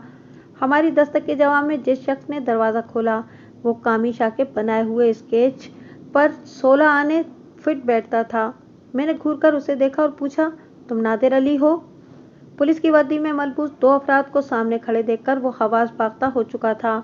मेरे कड़े सवाल ने उसे मजीद बौखलाहट में मुब्तला कर दिया। जवाब देने के बजाय उसने जल्दी से दरवाज़ा बंद करने की कोशिश की, लेकिन मैं इसकी तरफ से गाफिल नहीं था। मैंने अपना दायां पांव दरवाजे के दोनों पट के दरमियान फंसा दिया और नादिर अली पर हाथ डालने की कोशिश की। मेरी इस कोशिश के रद्द अमल के तौर पर वो पीछे को उछला और एक अधेड़ उम्र शख्स से टकरा गया, जो इसी लम्हे वहां नमूदार हुआ था। जाहिर है वो घर के अंदरूनी हिस्से से बरामदा में आया था। बच कर न जाए कामिशा, मैंने बाबा से बुलंद एएसआई का हुक्म जारी किया। दरअसल इस वक्त मेरे और नादिर अली के दरमियान वो शख्स जमीन पर गिरा पड़ा था, जो नादिर अली के टकराव से मुतासिर हुआ था। कामिशा ने किसी चीते के मानिंद जस्त भरी और चंद कदमों के फासले पर नादिर अली को दबोच लिया। मैं भी जमीन पोस अधेड़ उम्र शख्स को फलांग कर नादिर अली के सर पर पहुंच गया। हमारा हमराही कांस्टेबल भी अंदर आ गया। उसका नाम इस्माइल था। वो खुद को कामिशा की गिरफ्त से छुड़ाने के लिए हाथ पांव मार रहा था। मैंने लगातार इसके मुंह पर 3-4 थप्पड़ रसीद किए, फिर इसके फरार की कोशिश को नाकाम बनाने के लिए इसे उल्टी हथकड़ी लगा दी। वो किसी जहरीले सांप की तरह कामिशा की बाहों में मचलने लगा। इस दौरान में ज़मींपोश शख्स उठकर हमारे करीब आ गया था। वो गालिबन नादिर अली का बाप और जीनत का बहनोई आशिक तरखान था। हम इस वक्त घर के कुशादा सहन में थे। घर के दीगर अफराद भी हमारे इर्द गिर्द जमा हो गए। आशिक ने कमज़ोर सी आवाज़ में पूछा, आप लोग कौन हैं और यूं दिन दहाड़े मेरे घर में घुसकर मेरे बच्चे को तशद्दुद का निशाना क्यों बना रहे हैं? इसके तमाम सवालात अहमकाना और जाहिलाना थे। मैंने उसकी आंखों में झांकते हुए निहायत ही कटीले लहजे में कहा, आशिक अली, लगता है तुम अंधे भी हो और तुम्हारी मत भी मारी गई है। हमारी वर्दियां चीख चीख कर यह ऐलान कर रही हैं कि हमारा ताल्लुक पुलिस डिपार्टमेंट से है। तुम्हारे दूसरे बेवकूफ़ाना सवाल का जवाब यह है कि हम दिन दहाड़े नहीं बल्कि रात पड़े तुम्हारे घर में दाखिल हुए हैं। और रह गई इस कार्रवाई की बात तो सुन लो। मैंने एक लम्हे का तवक्कुफ किया और कहा, ना तो ये डिशकरा नादिर अली बच्चा है और ना ही हम इसे तशद्दुद का निशाना बना रहे हैं। ये मुजरिम को गिरफ्तार करने की सीधी सी कार्रवाई है। कुछ आया समझ शरीफ में? इसकी आंखें हैरत से फैल गईं। लुकनज़दा लहजे में बोला, मुजरिम? गिरफ्तारी? नादिर ने क्या जुर्म किया है? मैंने नादिर की मूछों को खींचते हुए कहा, यह तो तुम इसी महिवाल से पूछो। आशिक अली ने सवालिया नज़र से बेटे को देखा तो वो जल्दी से बोला, मैंने कुछ नहीं किया अब्बा, ये तो ऐसे ही। इसी वक्त कामिशा ने नादिर अली की पिंडली पर अपने बूट से एक जोरदार ठोकर रसीद की और खूंखार लहजे में गुर्राया, ये क्या बकरी की तरह मम लगा रखी है तुमने? तुम्हारी असलियत हमें मालूम हो चुकी है। नादिर अली पिंडी पर लगने वाली चोट से बिलबिला उठा था। मैंने उसके घुंघरियाले बालों को मुट्ठी में जकड़ा और कोसीले अंदाज में कहा, ओए खोते दे खुर, अगर तुमने कुछ नहीं किया तो फिर तुम हमें देखकर भागे क्यों थे? वो तो जी। बात अधूरी छोड़कर उसने कनखियों से बाप को देखा, फिर बहाना बनाते हुए बोला, वो जी मुझे एक ज़रूरी काम याद आ गया था। मैंने उसके गाल पर एक सन्नाटेदार चमाट रसीद किया और बिफरे हुए लहजे में कहा, ज़रूरी काम के बच्चे, अब तो सारी उम्र और सारे ज़रूरी और गैर ज़रूरी काम पहले हवालात में अदा कर। जेल की सलाखों के पीछे ही तेरे सारे काम अब अंजाम पाएंगे। आखिर नादिर ने क्या किया है? आशिक अली नहीफ सी आवाज़ में बोला। मैंने इस मौके पर इसे आगाह करना ज़रूरी समझा। सुनो आशिक अली, मैंने ठहरे हुए लहजे में कहा, तुम्हारे सपूत ने 18 जून की रात मौजा लालिका के एक घर में नकब लगाई है अपने एक साथी के साथ मिलकर, जिसका नाम सफदर अली था और वो मौजा दौलतपुर का रहने वाला था। एक लम्हे को रुककर मैंने उसके चेहरे के तासुरात का जायजा लिया और बात को आगे बढ़ाते हुए कहा, और ये भी कान खोलकर सुन लो कि उन्होंने किस शख्स के घर में नकब लगाई थी। वो पूरी तवज्जो से मुझे देखने लगा। मैंने सनसनाते हुए लहजे में कहा, इस बदनसीब का नाम है करमदीन उर्फ करमू चाचा, जो अब के मरहूम हो चुका है। हाँ, वही करमू जो तुम्हारा हमजुल्फ भी था। उसने दोनों हाथों से अपना सर थाम लिया और डूबती हुई आवाज़ में बोला, तो क्या वो जस्ती संदूक? आशिक अली के नामुकम्मल जुमले को मैंने मुकम्मल करते हुए कहा, हाँ आशिक अली, वो जस्ती ट्रंक इन्हीं दोनों अफराद ने करमदीन के घर से चुराया था और अज़ाबाद दरिया के किनारे पहुंचकर इन दोनों में खटपट हो गई। नतीजे में इस सूरमा नादिर अली ने सफदर को कत्ल करके ट्रंक में बंद किया और खुद कीमती सामान लेकर 9-2-11 हो गया। ये सब कैसे मुमकिन है थानेदार साहब? आशिक अली टूटे हुए लहजे में गोया हुआ। वो नादिर की मासी का घर है और निग्गो से इसकी शादी भी होने वाली है। मैंने अपनी बात के इख्तिताम में नादिर अली के हवाले से जो कुछ कहा था वो मबनी बर कयास था। अभी तक मेरे पास इसका कोई ठोस सबूत मौजूद नहीं था, लेकिन मैंने देखा कि मेरे वो जुमले सुनकर नादिर के चेहरे पर सरसों खिल गई थी, जो मेरे बात की सच्चाई पर दलालत करती थी। वैसे उसका हमें देखते ही भाग खड़े होना उसे मशकूक बनाने के लिए काफ़ी था। मैंने आशिक अली की बात का जवाब देते हुए कहा, आशिक अली, जब करमदीन के घर में चोरी हुई उस वक्त निग्गो की शादी नादिर से नहीं बल्कि फजलदीन के बेटे कादिर बख्त से होने वाली थी। जस्ती ट्रंक की चोरी ने इस रिश्ते को एक डाल से तोड़कर दूसरी डाल पर पहुंचा दिया है, मगर यह अब इस डाल पर भी ना ठहर सकेगा। निग्गो बेचारी वाकई बहुत बदकिस्मत साबित हो रही है। आशिक अली ने कहा, थानेदार साहब, आपके पास नादिर के जुराइम का कोई सबूत भी है? बहुत से सबूत हैं, मैंने कहा।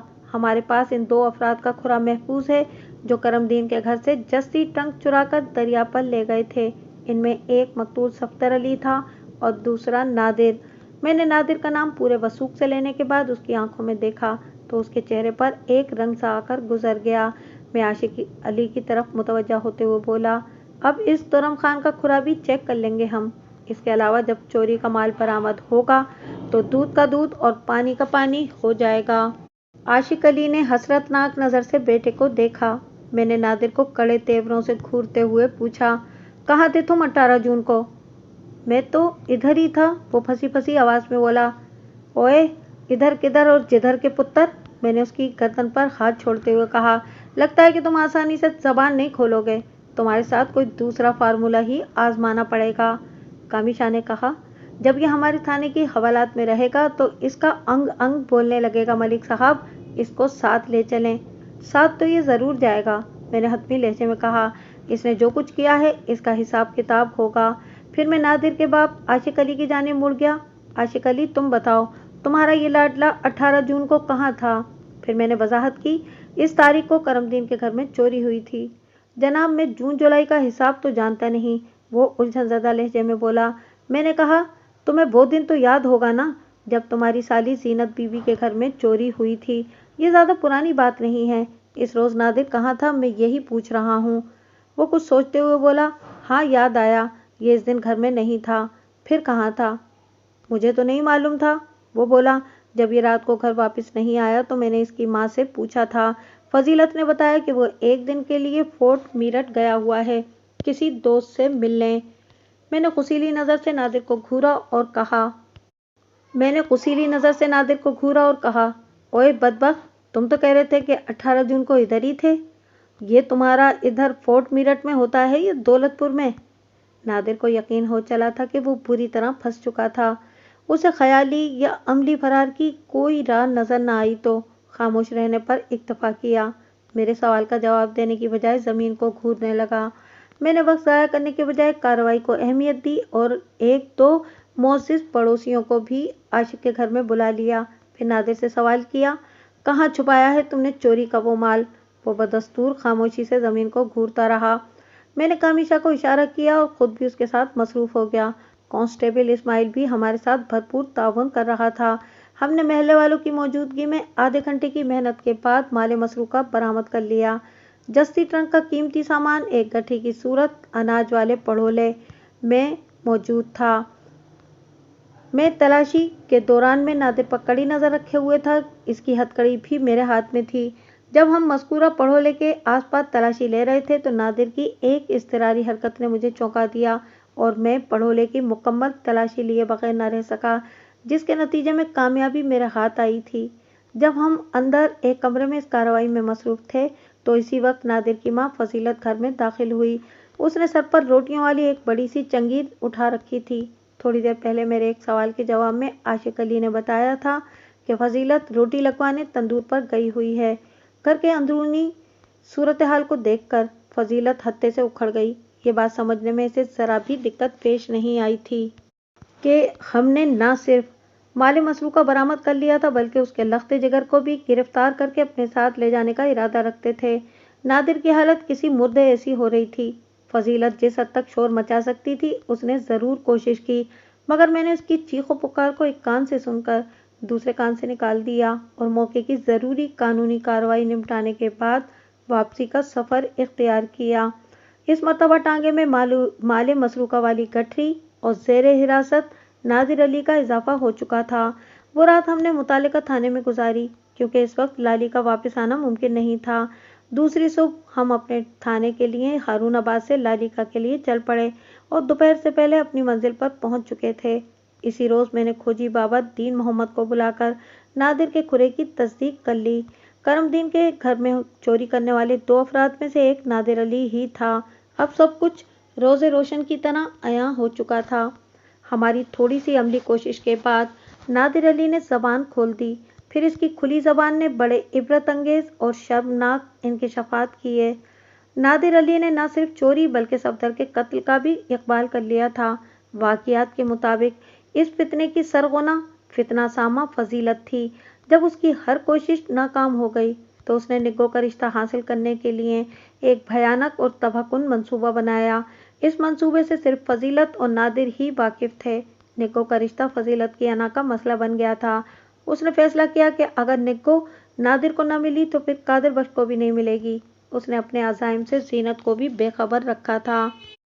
फजीलत कादिर के बाप फजलदीन की लालची फितरत से वाकिफ थी और वो ये भी जानती थी कि इसने 15 तोले सोने के जेवरात की शर्त आयद कर रखी है। उसने अपने बेटे को एतमाद में लिया और निग्गो के जहेज का सामान चोरी करवाने का मंसूबा बनाया। इस सिलसिले में आशिक अली को मुकम्मल अंधेरे और बेखबरी में रखा गया था। फजीलत बहुत चालाक और चालबाज औरत थी। वो जब भी लालिका जाती जीनत के घर के तालों पर कोई न कोई तबसरा ज़रूर करती। साथ ही ये मशवरा भी देती कि कोट हुजूर सिंह में एक लोहार बहुत मजबूत ताले बनाता है। तुम अगर कहो तो मैं तुम्हें भी चंद ताले ला दूं। एक रोज़ जीनत ने इसका मशवरा साहिब जानते हुए 3 तालों की फरमाइश कर दी। 2 ताले कमरों के लिए और एक घर के दाखिली दरवाजे के लिए। वो बहन की बदनीयती से नावाकिफ थी। फजीलत के दिल की मुराद तो बर आई। उसने मज़कूरा लोहार से 3 अदद ताले तैयार करवाए।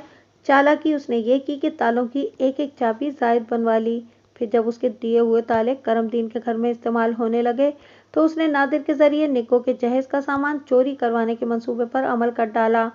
तालों की जायद चाबियां उसने नादिर के हवाले की। वो जानती थी कि इन दिनों वो तीनों अपने घर की छत पर सोते थे। इस सूरत में नादिर का काम खासा आसान हो जाता। अपनी बहन से बातों के दौरान में वो निहायत होशियारी से ये बात मालूम कर चुकी थी कि सारा कीमती सामान एक जस्ती ट्रंक में रखा गया था।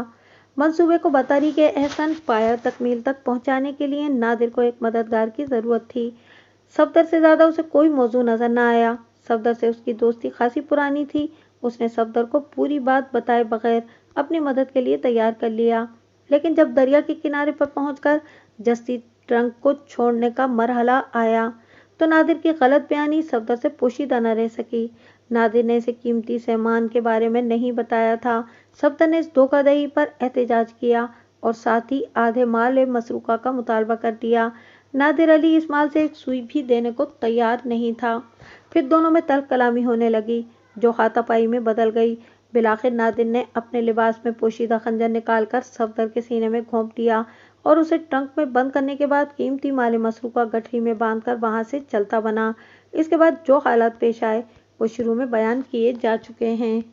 नादिर अली अपने तमाम जुराइम का इकबाल कर चुका था, लिहाजा इस केस में अब मजीद कोई बखेड़ा बाकी नहीं रहा था। मैंने मुजरिम के इकबाली बयान के साथ अपनी तफसीली रिपोर्ट तैयार करके उसे हवाला अदालत कर दिया। मेरा काम यहीं तक था।